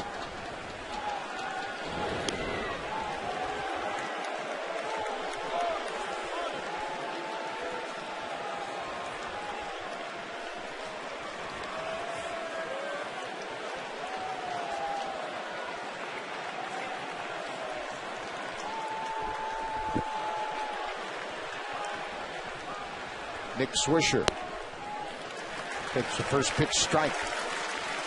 With that base hit, Derek Jeter has now 264 hits against the Jays. That's the most ever by a batter against the Jays. Previous leader was Robin Yount. He has passed Yount.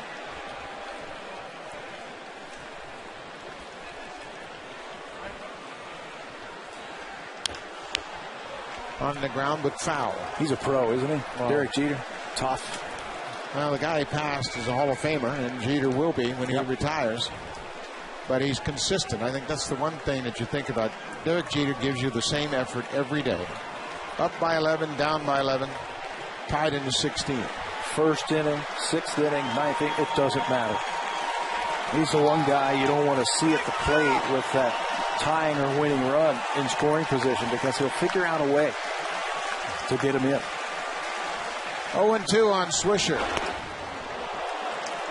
Tiso reached for a little extra and threw it high, well out of the zone. Yeah, he has a little extra. There was a game in earlier this year that he was throwing 93, 94 miles an hour. I think it was in Cleveland, wasn't it? There are the numbers, first, second, and third time through the lineup. And this indeed is the third trip through the order. 1-2. Bounced and blocked. Well blocked by John Buck. Runners hold their ground. Swisher in his career has struck out a lot.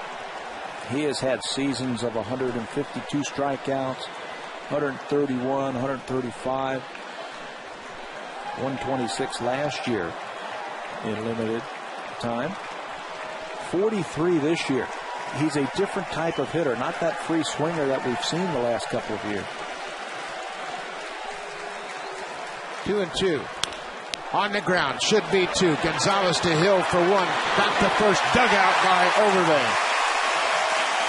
Second double play turned tonight. Overbay picks the low throw. Yankees score a run on the play, but they'll trade a run for 2 outs anytime. Yeah, they certainly will. Pitcher's best friend, that double play. Made possible by Overbay. Aaron Hill has more time than he thinks because Jeter did not have a big lead, and Overbay saves it. Good feed from Gonzalez, and the first baseman, the in-between hop, stays right with it. Overbay's got a great glove at first. Consistent, certainly gives his infielders an awful lot of confidence that they get it in the area, he's going to catch it. Let's check in with Sam Cosentino. Well, Buck, very quickly, last week, Lyle Overbay went to Tom Farrell, the groundskeeper, and said, hey, shave off some of that top dressing, make it a little harder for me, and that was more like the field he saw last year, very used to that surface over at first. Gonzalez with another good defensive play behind Brett Cecil, snares the line drive off the bat of Mark Teixeira. Good pitching, good defense, and a lot of power.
The location of the 3 pitches. That's the most important thing.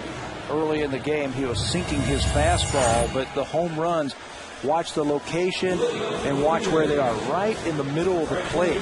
Good hitters are going to square that up. Bautista has done it twice.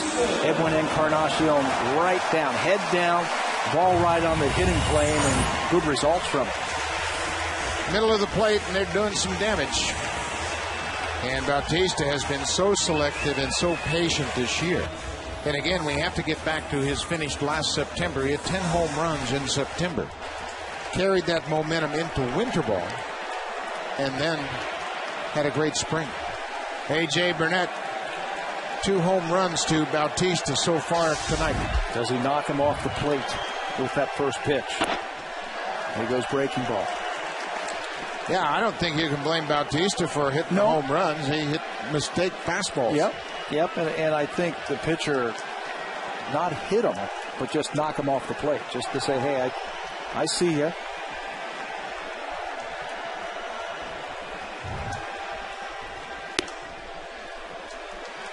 Two balls and no strikes.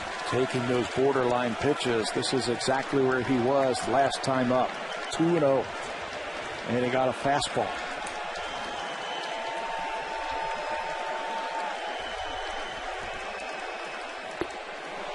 Went too far. Burnett crossed him up. Well, I tell you what, we have seen the Rays in here with their great starting staff. The Yankees have followed, and this lineup for the Jays has commanded respect. 2-0 breaking balls. Yep. First pitch breaking balls to Hill and Lynn. Burnett keeps kicking at the dirt mound as if he's having trouble with his landing foot. Spun out of that pitch and pulled it well outside. Hitters count. 3-1.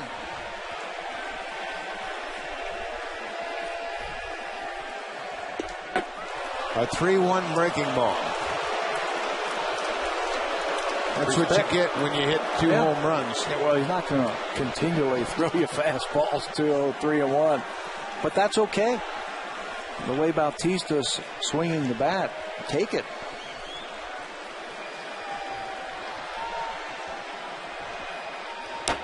Walked him. Leadoff walk. Tune in tonight for Hockey Central. Complete highlights and analysis from Game 4 of the Stanley Cup Final. Tonight at 11 p.m. Eastern Time, 8 p.m. Pacific Time on Sportsnet Ontario.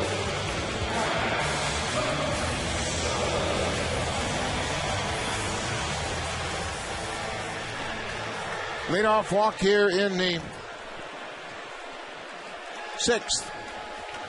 Alex Gonzalez has been his usual self with the glove at shortstop again tonight, initiating a couple of big double plays.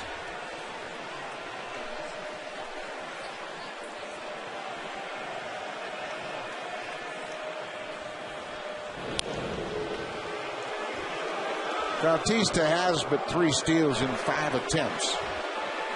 Blue Jays aren't running as frequently as we saw early in the season back in April, before they went on this home run tear. No need to. You don't want to be running into outs.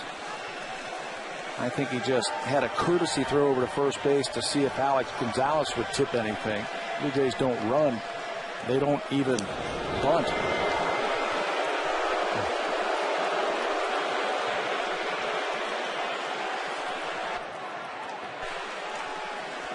You can really see that it's a hot, muggy night with the roof closed here at Rogers Center. Burnett's been dealing with it all night long.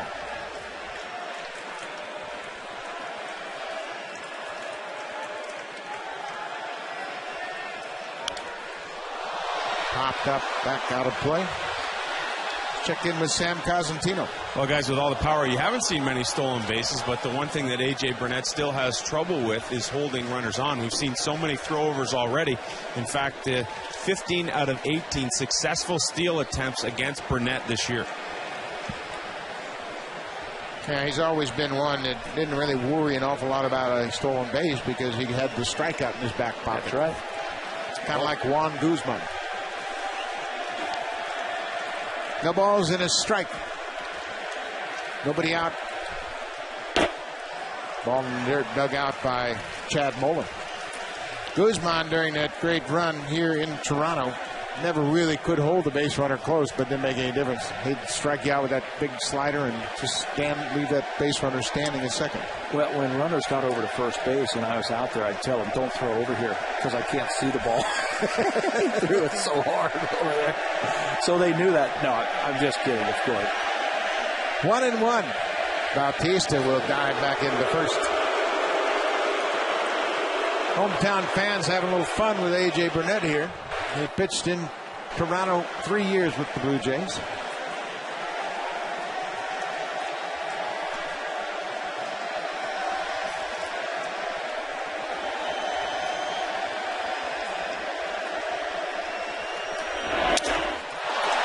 Broken bat, base hit up the middle. Another shattered bat, but Gonzalez is aboard with a single.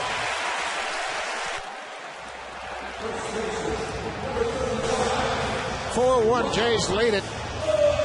Got something going again against A.J. Burnett here in the sixth. You got to bring around that leadoff walk, and this will help.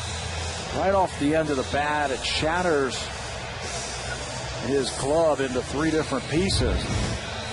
Jose Bautista had to hold up at first base. Not sure if that ball is going to be caught or not, but Gonzalez has a base hit. Blue Jays have something going here in the sixth.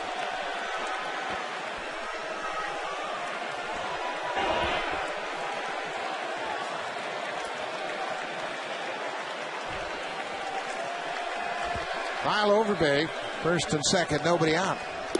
Cuts on the first pitch and misses. He has handled that pitch this homestand. That fastball up and away. So not surprised that he went after it when he recognized it. Teixeira is giving Gonzalez an awful lot of room at first to potentially break up a double play if the ball's hit on the ground. Fastball on the corner. Sergio Mitre begins to loosen up. Mariano Rivera peering through the fence, keeping an eye on his starter, A.J. Burnett. 0-2 to Overbay.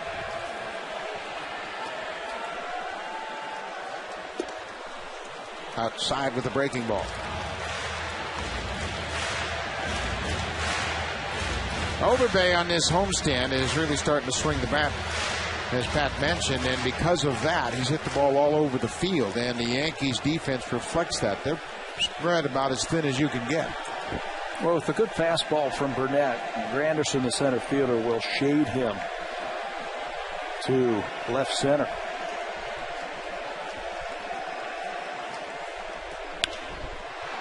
Little looper down the left field line. That's going to fall, but it's foul. Bautista read nobody was going to catch it. Got a good break off second base, but it hit in foul territory. When it left the bat, it looked like it was going to stay fair. And that's why it's so hard to defend Lyle Overbay. He can pull the ball into the Yankee bullpen for a home run. We've seen that on this homestand. We've seen him hit a ball off the center field wall. And that time he almost blooped one down the left field line for an RBI hit.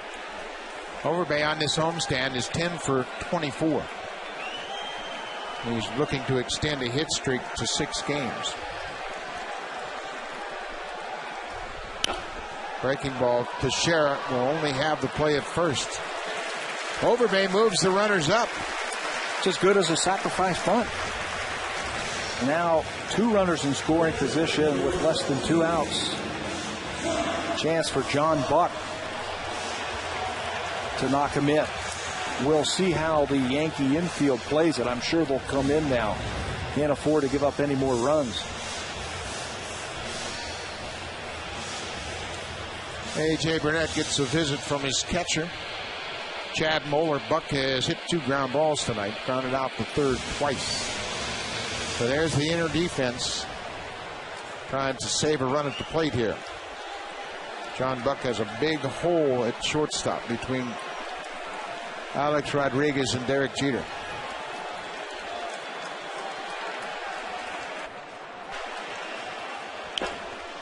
Another ball bounced foul. John Buck's had 2 sacrifice flies on this homestand. Tuesday, he had a solo home run and a sac fly against Tampa Bay, and then Wednesday he had a sac fly in the second inning. The center field off David Price.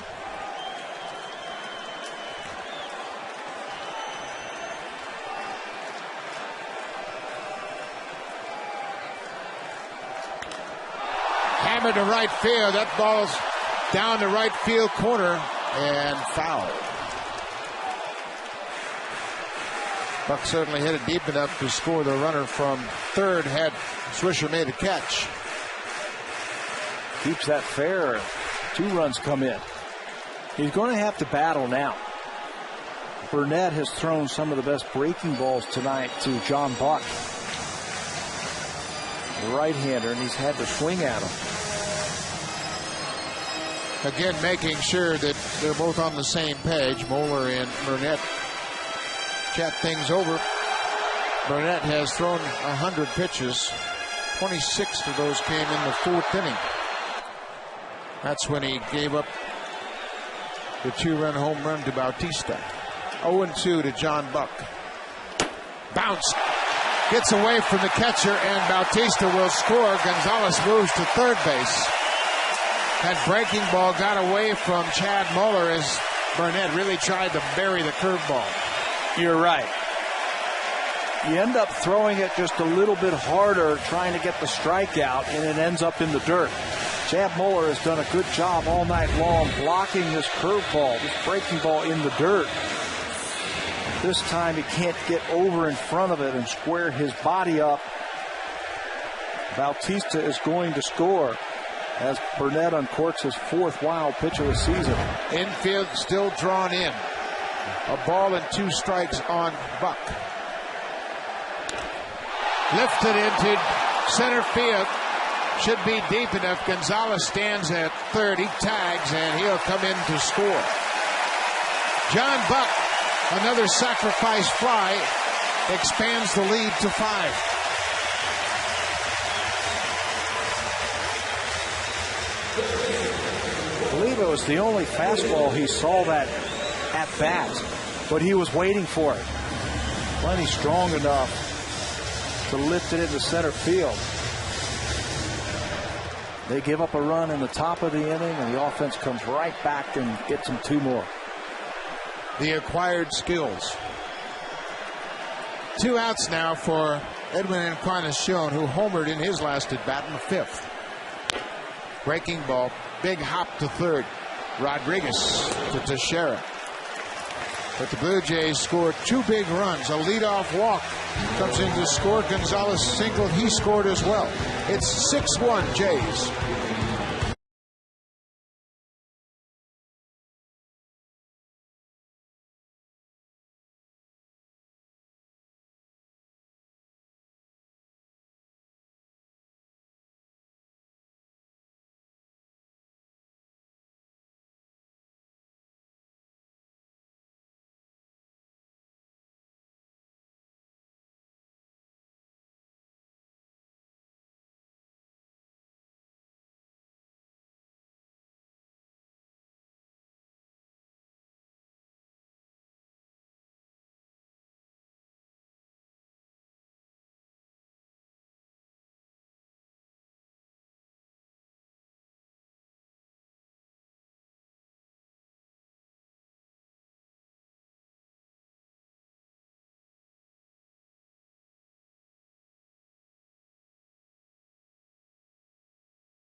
A couple of runners on and a dangerous hitter, Rodriguez at the plate. Alex Gonzalez snags the one hopper, feeds it over to his double play buddy, Aaron Hill, who grabs it bare hand.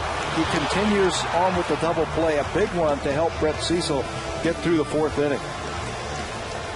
Well, defense is certainly on their toes behind Cecil tonight. He has not walked a batter. He has constantly pitched ahead, and that keeps the defense engaged, and they have responded to Cecil's aggressive nature.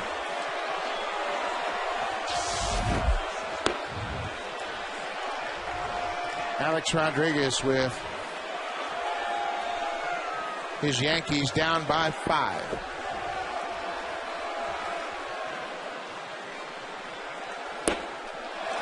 changeup. What a weapon. A one-ball changeup that Rodriguez was way out in front of. If you can throw it with good arm action where you don't give it away, it's a great pitch, especially against a team that can hit the fastball. Well, Cecil's got a very smooth delivery. And sometimes pitchers get in a rush to throw a changeup. They short arm it or they give it away.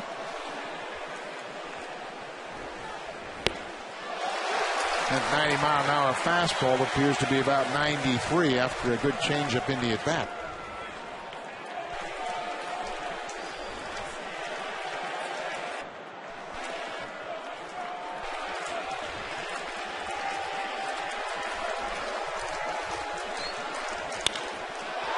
Left field hit hard. Fred Lewis will watch it sail over his head.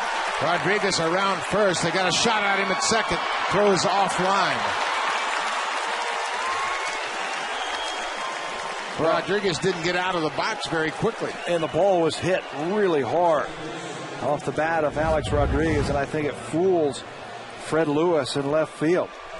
He sees it, but then halfway out it just takes off right there, and he realizes it's over his head. Now I think Aaron Hill, the second baseman, was expecting Alex Gonzalez to cut the ball off and relay it, but he lets it on through, and it's off the bag, and it's a double for Rodriguez. Second consecutive innings, the Yankees have had a leadoff double. Moeller had the double and scored in the sixth. Now Rodriguez.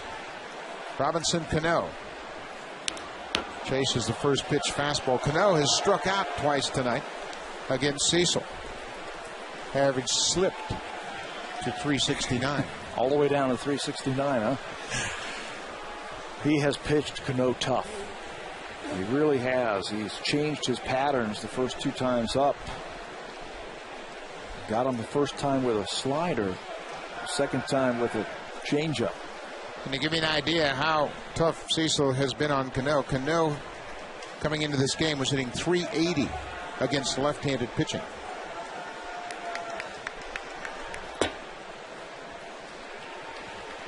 And where was that changeup that he got him? Inside. Something you don't see a lot. Pitchers generally don't throw changeups to arm side batters. Cecil's a left-hander. Cano hits from Cecil's arm side, and pitchers always thought, well, that ball's going to run down and in right into his wheelhouse. Not the case. Out in front.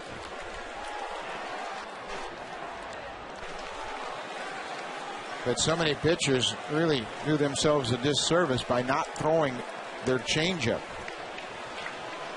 in Cecil's case, to left-handers, because it's a very effective pitch and maybe his most effective pitch, and you're only shortchanging yourself by not using it. Why take that away from what you do?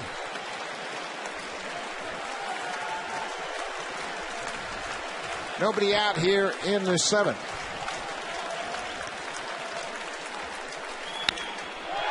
Hit a ton, but foul. Into the second deck. Robbie Cano has really become an icon around baseball with the bat. Look at the rankings this season. First at 369. He is first in hits in the American League. Home runs tied for sixth. This is ranks this season for the Yankees. 43 RBIs driven in for a middle infielder. Fought off and hit foul. Great production. And when you think about the Yankees infield with A-Rod, Jeter, Cano, and Teixeira, there's thunder all over the infield. So they can sacrifice some offense behind the plate when Cervelli plays or in the outfield.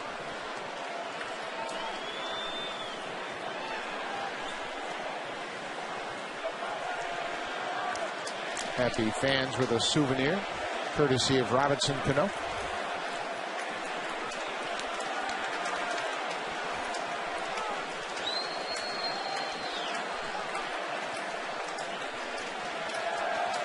A ball and 2 strikes.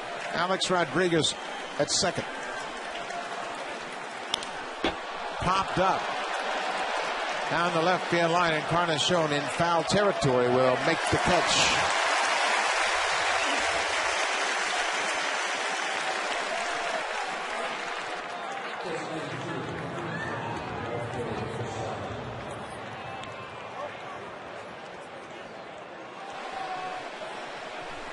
Buck Martinez, Pat Tabler here at the Rogers Center. Brett Cecil has held the Yankees to 5 hits, just a single run through 6 1/3. Jorge Posada has grounded out twice.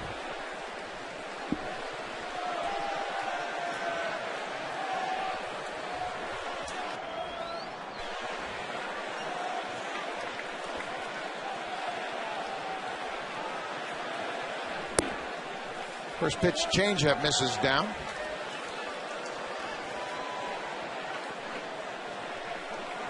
Brett Cecil against the Rangers back on the 14th of May lasted just 2 innings. Gave up 8 runs on 8 hits. But in his last 3 starts, he's been great. This makes 4 in a row. 1-1 to Posada. After he was roughed up by the Rangers here at Rogers Center, he went on the road and beat Seattle 3-2. Then beat the Angels 6-0 with a 7 1/3 inning outing, just 2 hits allowed to the Angels. And then was a little bit better his next time out. That was against Baltimore. 1-1. Posada takes his strike. In Baltimore, 8 innings and 4 hits, just 2 earned runs and no walks.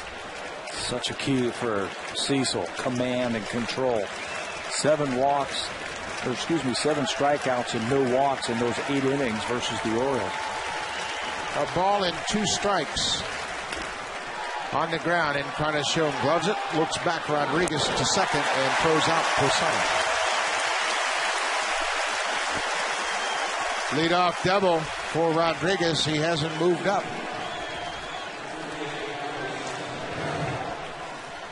Jason Frazier loosening up with 2 outs here in the 7th inning. You know what Brett Cecil did in his last start against Baltimore? It was outstanding, but he did something in that game for just the 2nd time all season long. He gave up an RBI to a left-handed batter. Nick Markakis singled off him late. And he has really held the left-handers down.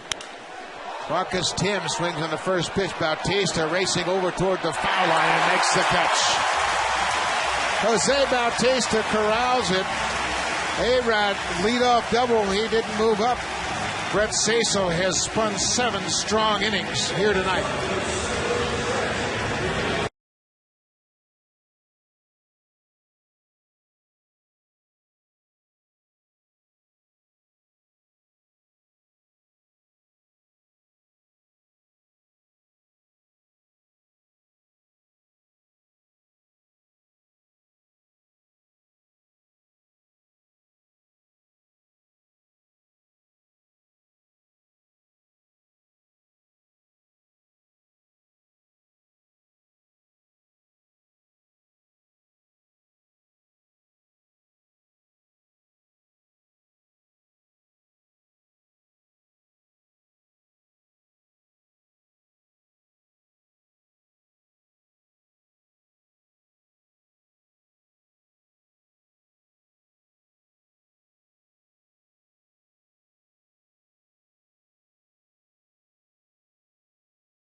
And the show only on PlayStation. Consistency has been a key for A.J. Burnett this season. The highs and the lows have been few and far between, but this is a low. 6 innings, 6 hits, 6 earned runs. The home run ball was the big blows against the big Yankee starter tonight. Just 2 strikeouts and 4 walks. He's been so consistent throwing strikes. Tonight it looked like he had trouble locating at times. Sergio Mitre will come out of the bullpen. Mitre, over his last 4 appearances, has allowed just 1 hit and an earned run in 4 innings. Overall, in 9 relief appearances, he's pitched 13 2/3. He was their 5th starter last year. Joe Girardi had him when they were both together in Florida with the Marlins. He's got a great sinking fastball. You see a lot of balls on the ground when he's throwing strikes and keeping it down. Fred Lewis will be glad that A.J. Burnett's gone. He strapped on a 0 for 3 quickly on Fred Lewis. Really pitched him tough. They pounded him inside. Yeah, and up.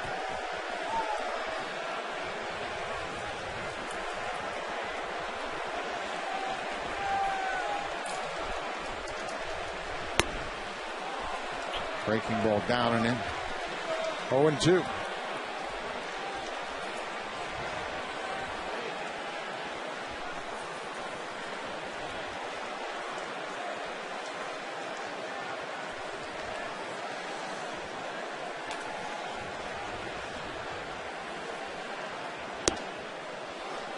That comeback fastball just missed the inside corner. Bottom of the 7th inning here at Rogers Center. Sergio Mitre in relief of A.J. Burnett. Yankees are down 6-1.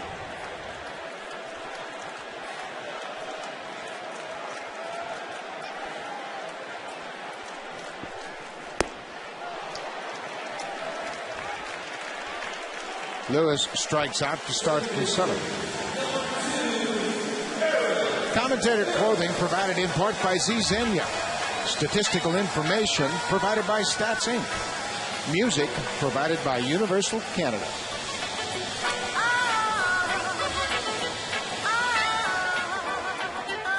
Mitre strikes out the first batter he faces, and now we'll deal with Aaron Hill.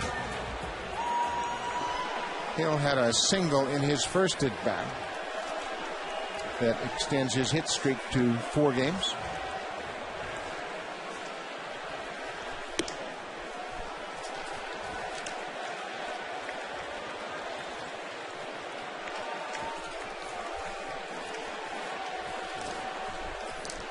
The average inching up toward 200, and it has been a steady climb lately.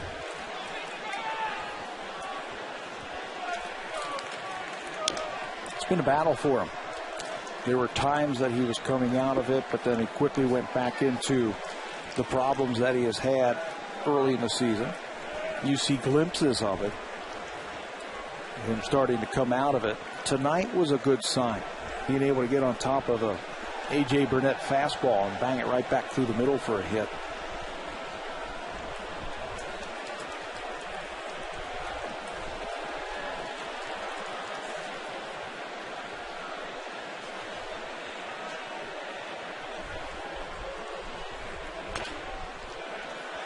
Mitre's got a lot of movement on that fastball, much like Burnett when he's down in the zone. Yeah. Like a bowling ball coming in there. Hard to square it up. You know, you're taught to try and hit a baseball on a downward plane to give it backspin, but when it moves so much like that and late, tough to square it up and hit a line drive. You end up just beating it right into the dirt around home plate.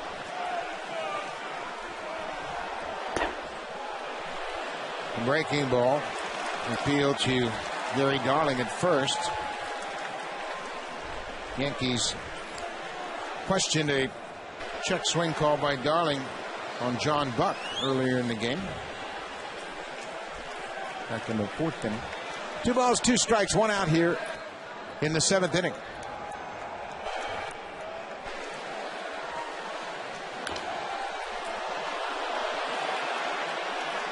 That's tough to deal with. That running fastball coming inside and get top half of it and hit it right down into your feet. That's another thing that happens when you've got right-handers throwing sinkers to right-handed batters. You don't hit it off your foot. Sometimes you hit it off your shin or your knee.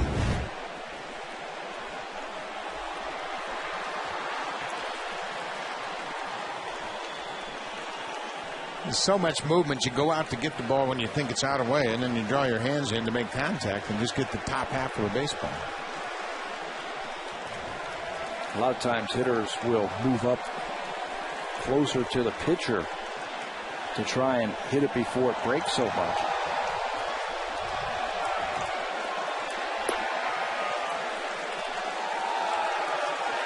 Chad Muller's done a pretty good job of blocking most of those breaking balls in the dirt. One got away from him back in the 6th inning that allowed Jose Bautista to score the first of 2 runs that came in the 6th. It's a curveball in the dirt by Burnett. Full count to Hill. He went out walk.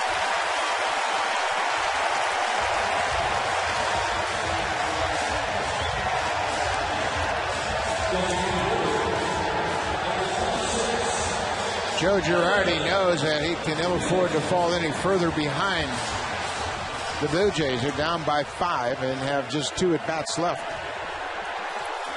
Good at-bat by Aaron Hill to get Adam Lind up there, who has had some good success against Mitre.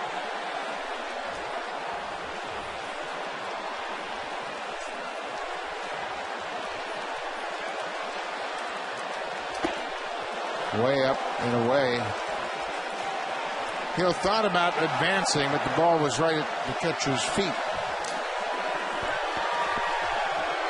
30,089 here at Rogers Center. Friday night series opener against the New York Yankees.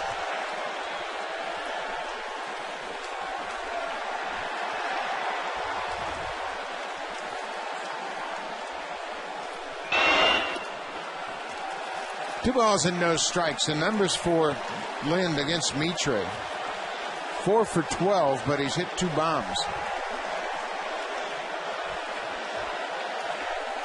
Tough to get Mitre to elevate the ball. Tough to get it in the air with that great sinker, but Lind has done a good job of that.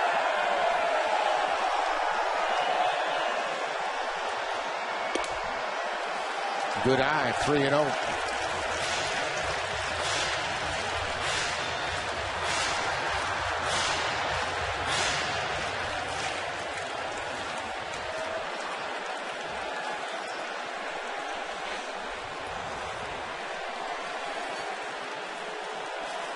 Three balls, no strikes, 1 out. Taking all the way, takes a strike.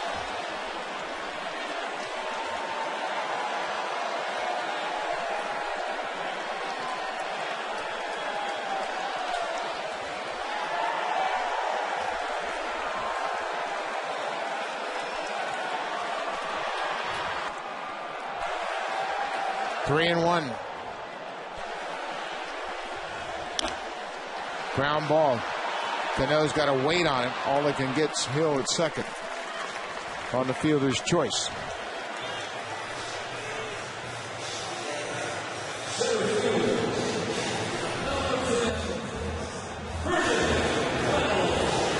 Two outs now for Vernon Wells.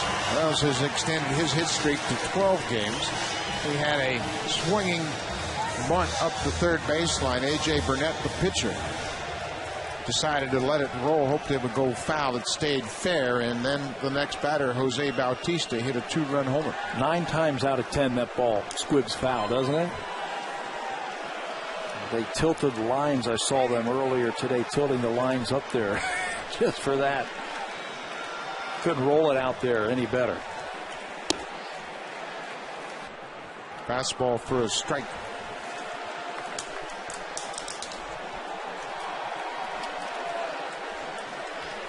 Wells is 5 for 14 against Sergio Mitre. Blue Jays have hit 3 home runs here this evening. 2 by Jose Bautista, the third coming off the bat of Edwin Encarnacion. That's the thing about the Jays. They've got that power up and down the lineup. You make a mistake, they can make you pay. John Buck has 9 home runs, Encarnacion 8. Those are your 8 and 9 hitters.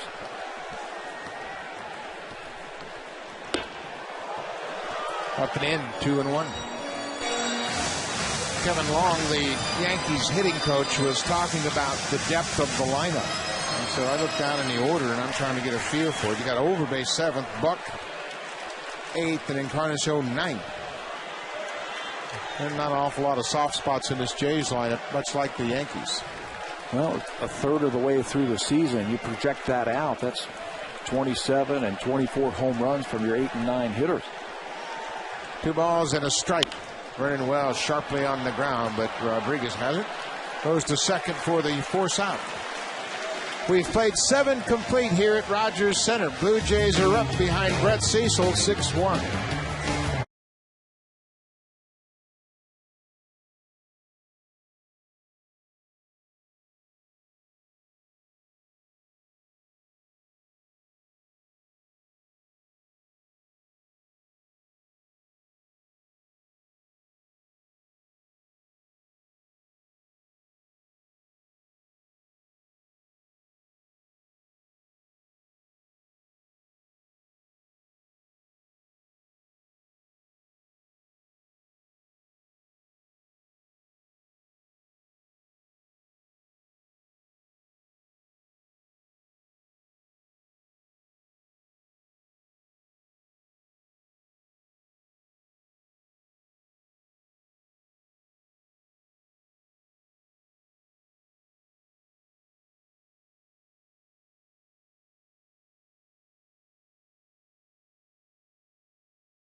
Top of the 8th inning. Brett Cecil has been in control. He's been supported by the long ball once again. 3 home runs in the game, 2 by Jose Bautista, number 17 and 18. And Edwin Encarnacion has hit his 8th. Some good defense also by the Jays. We didn't get a chance to talk about that running catch by Bautista in the 7th inning, but that was a nice play by the right fielder. Curtis Granderson. Boy, Cecil has really had the Yankee hitters off stride all night by changing speed so effectively.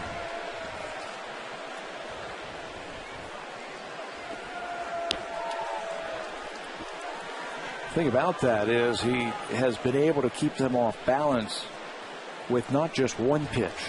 He has been able to throw curveball for strike, slider, change up, and then throw that heater when they're not expecting it. Like that. Just 89 miles an hour.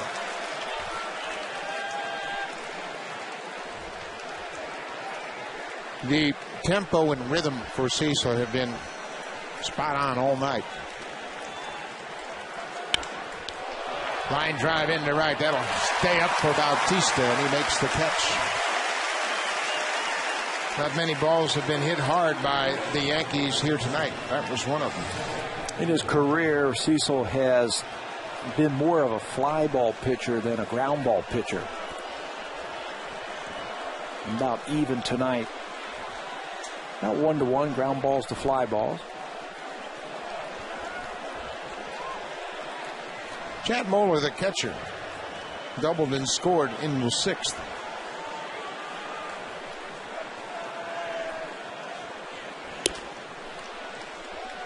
two-seam fastball ran off the plate.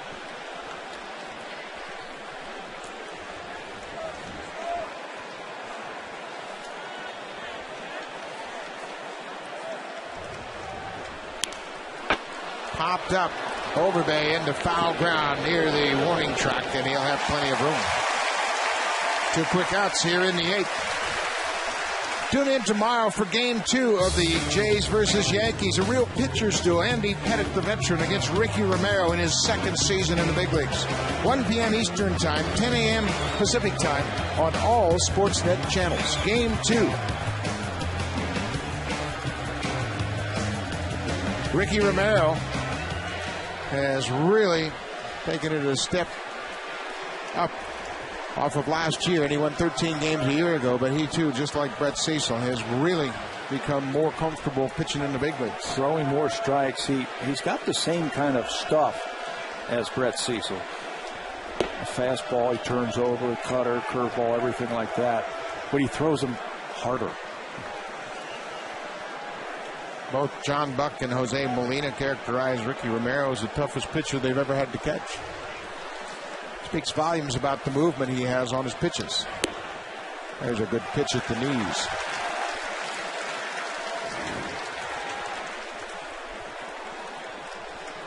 .101 pitches now for Brett Cecil. His season high 110 came 2 starts ago against the Angels in Anaheim. Wicked changeup. Yep.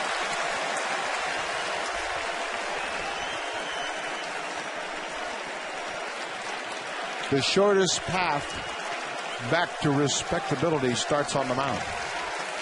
And the Blue Jays are developing a pretty good young pitching staff.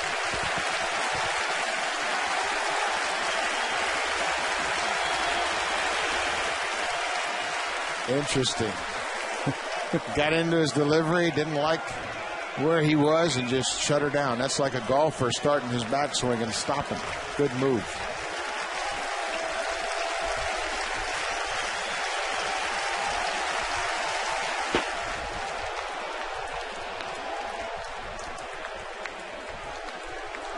Two balls, 2 strikes, 2 outs here in the top of the 8th.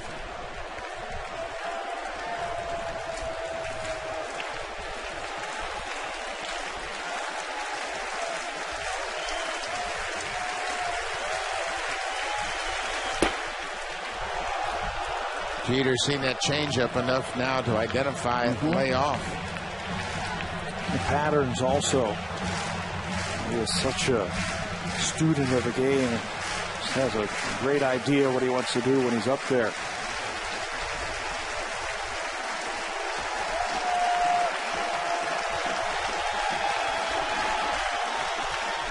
Got it. Inside fastball strikes out Derek Jeter. First strikeout for Cecil since the 4th. It's his 5th of the night. He gets the veteran Jeter on a running fastball inside.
Rogers Blue Jays baseball partnership.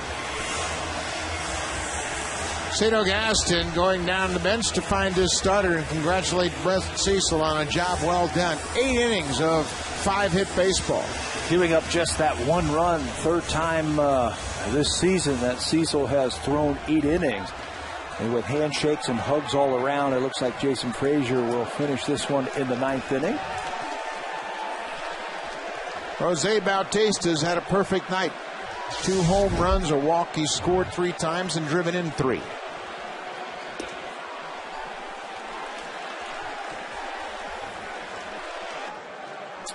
.45 RBI now for Bautista.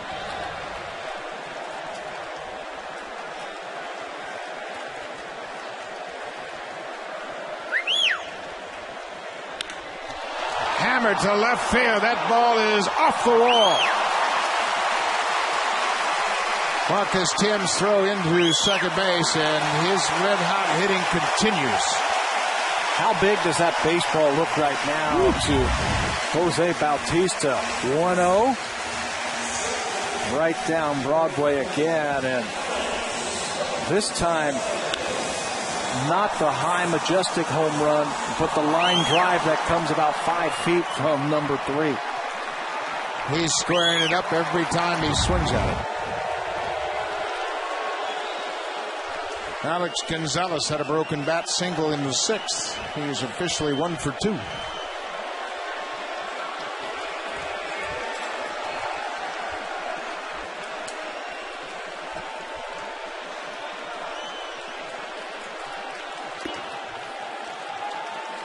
Bautista had a big break at second base, as if he felt he could steal third. With what has happened to the Blue Jays the last couple of games,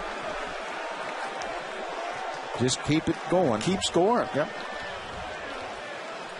Especially with a leadoff double.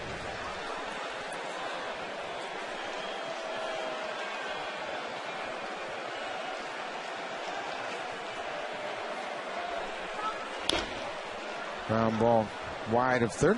When do you say enough is enough?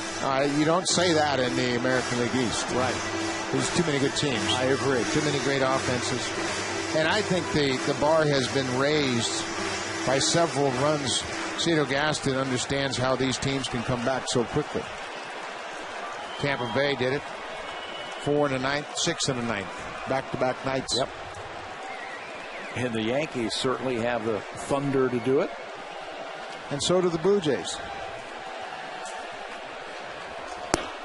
And by the way, how about the Red Sox? A lot of teams in this division can come back. Blue Jays have 16 come from behind wins this year. So they've been on both ends of it.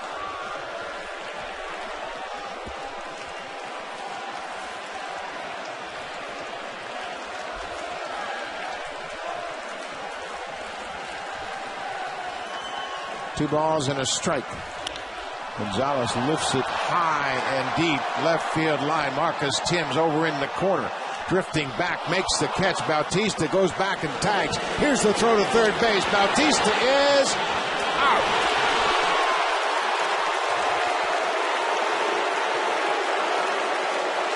Marcus Timms right against the wall in left field, throws a strike on one hop to Alex Rodriguez. Good play by Timms, the left fielder. He backs up, and you see him right against the wall. Bautista trying to catch him by surprise, to tag up and move up into scoring position with less than 2 outs. I have no problem with this play. This is aggressive, it's smart, and you force him to throw you out, and he does just that. Absolutely. Timms was up against the wall in left and made a strong throw. He was backpedaling also. He wasn't in position to throw. And as a runner, you notice those kind of little things like that and hopefully take advantage of it. Tim just made a great play. It was a good gamble. 2 outs while Overbay takes a strike.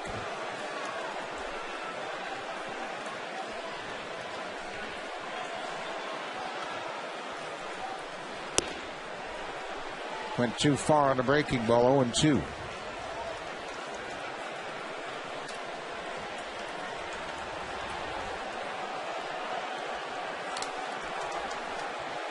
Mitre's second inning of relief. He came on to start the 7th.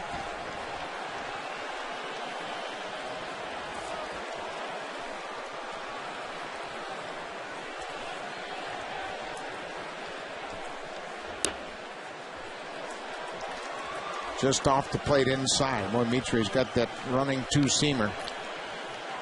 It almost looks like a left-handed slider, doesn't it? That late movement. You give up on that as a left-handed batter, it'll clip that inside corner.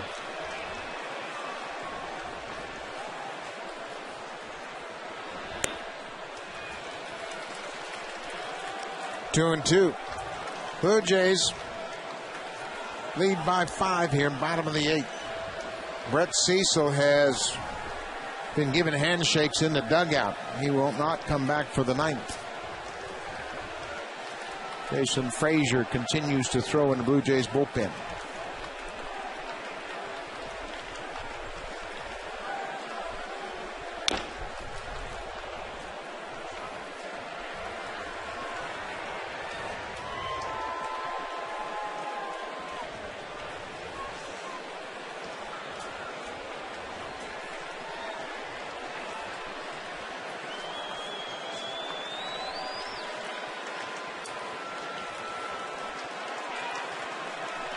Two balls, 2 strikes, 2 outs.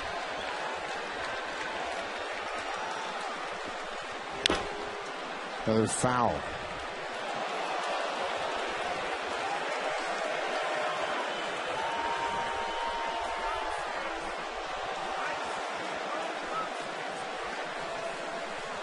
Brett Cecil, 8 strong innings. He's allowed just 5 hits and a single run. Looking to improve to 6-2.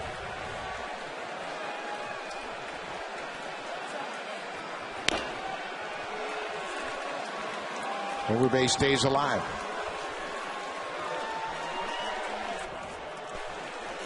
Way to hang in there. 2-2. Good sinking action. That's 3 straight balls that he has hit right off the bat.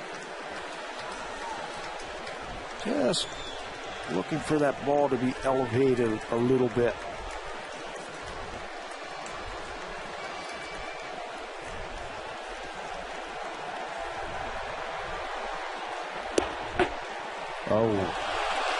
Overbay didn't think it was high enough. Mitre gets the strikeout. 2 strikeouts for Mitre since he came into the game. But the Blue Jays are headed to the 9th. Brett Cecil in line for the win.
Through 8 innings of 4-hit ball against Baltimore. Tonight, he was just as good against the Yankees. No walks last time out, just one against a very good Yankee team. That's 4 walks in 4 starts, and he's looking to win all 4 of them. One thing he did very effectively tonight was shut down the Yankees with runners in scoring position. New York came into the game batting .281. That's the best in the American League in those situations. Tonight, Cecil held them to just 1 from 9. Tough part of the order for Frazier here in the 9th. Mason Frazier comes on to face Swisher, Teixeira, and A-Rod.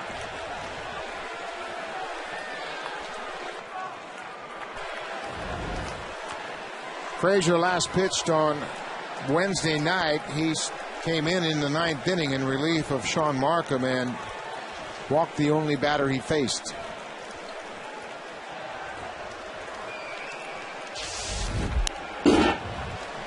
Swisher cuts on the first pitch.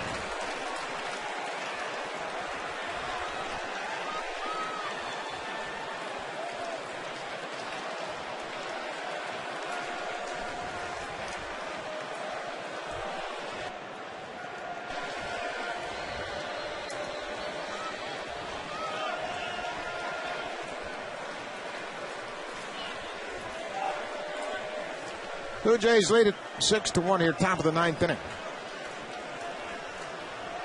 Brett Cecil lowers his ERA to 3.43 with 8 innings of 1-run ball.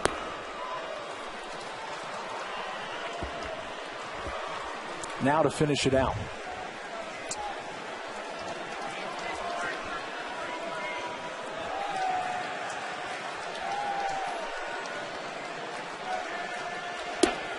Good fastball on the outside corner. That's the thing he has. He has a good fastball.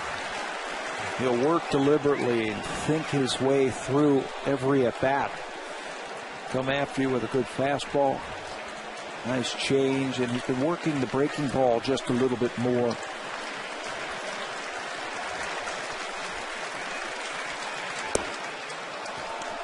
If the Blue Jays hang on and win this game for Brett Cecil, he will improve to 6-2.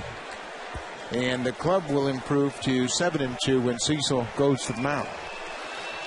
That's the best record for any starter in the rotation. He's had some games. The Cleveland game comes to mind when he had 10 strikeouts in his 8 innings of work. We mentioned the game in Seattle and LA. Tampa, when he won early in the year. In fact, his first start was down in Tampa. 8 strikeouts in that game.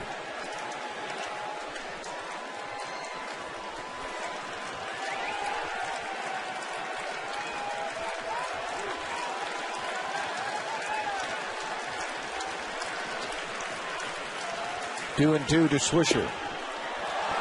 Just off the plate outside. 3 balls, 2 strikes. Leadoff batter here in the 9th.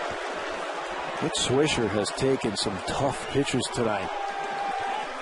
Cecil had him in the first inning. Ended up getting him 4 pitches. It took more to get him. Second time up, he eventually walked on a very close pitch. And now that time, Frazier.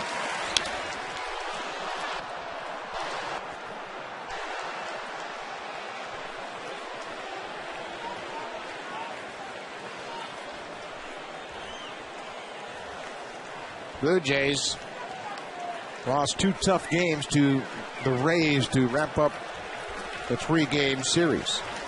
4 runs in the 9th on Tuesday, 6 runs in the 9th on Wednesday.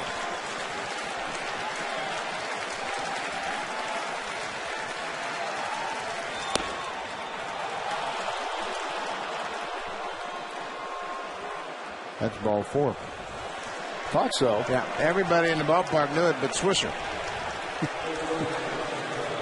Stay tuned after the game for Connected with Jim and Ivanka. Full Jays post-game coverage and complete highlights and analysis from Game 4 of the Stanley Cup Final. Get connected right after the game.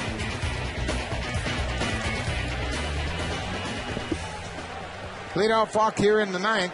Tough part of the order, as we mentioned. Mark Teixeira has a single in 3 trips tonight. It's always easier to get that first. As soon as you get that first out of the ninth inning, you can breathe just a little easier. Overbay over at first base is not going to hold the runner on. That run doesn't mean anything. Here's Lyle. He will give ground when Jason Frazier starts towards home plate.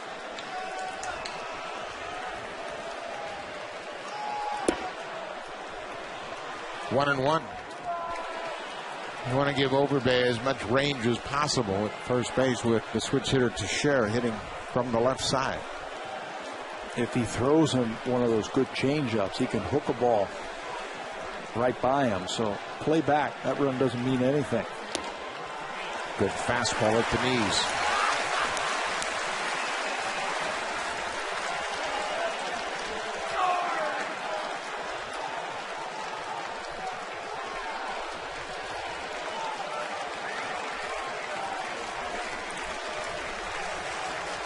A ball and 2 strikes.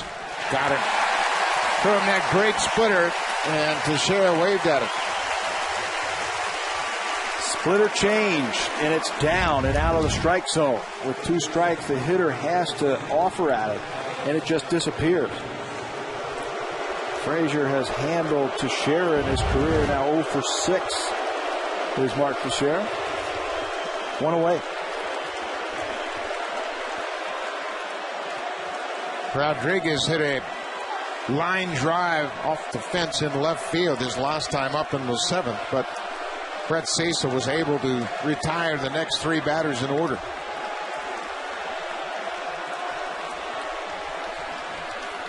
One out.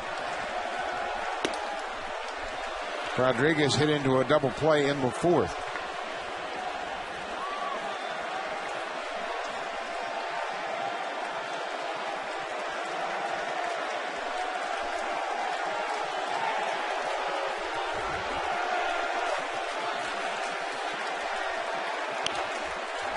Jammed and fouled back out of play. Plenty of fastball. 93 miles an hour. Right over the top and right on the hands of Rodriguez, who has had some success in his career against Frazier.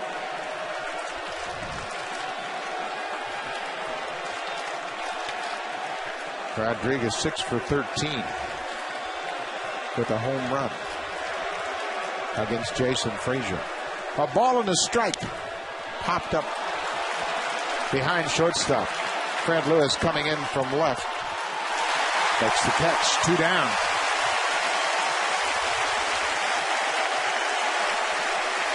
Yankees are down to their final out. And Robinson Cano is down to his last at bat. Have a 17-game hit streak online here.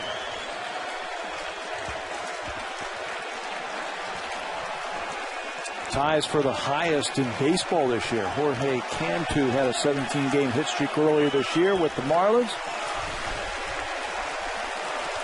Cano has tied it. This is his last chance. He's 0 for 3. There goes Swisher, and it's lifted to left field. That'll snap the hit streak and win the game for the Blue Jays. Brett Cecil with an outstanding start. Jason Frazier wraps it up in the 9th. The Blue Jays got great offense from Jose Bautista. 3 hits again tonight. Encarnacion, number 8. Blue Jays win the opener of the Yankee series 6-1. Brett Cecil, the winner.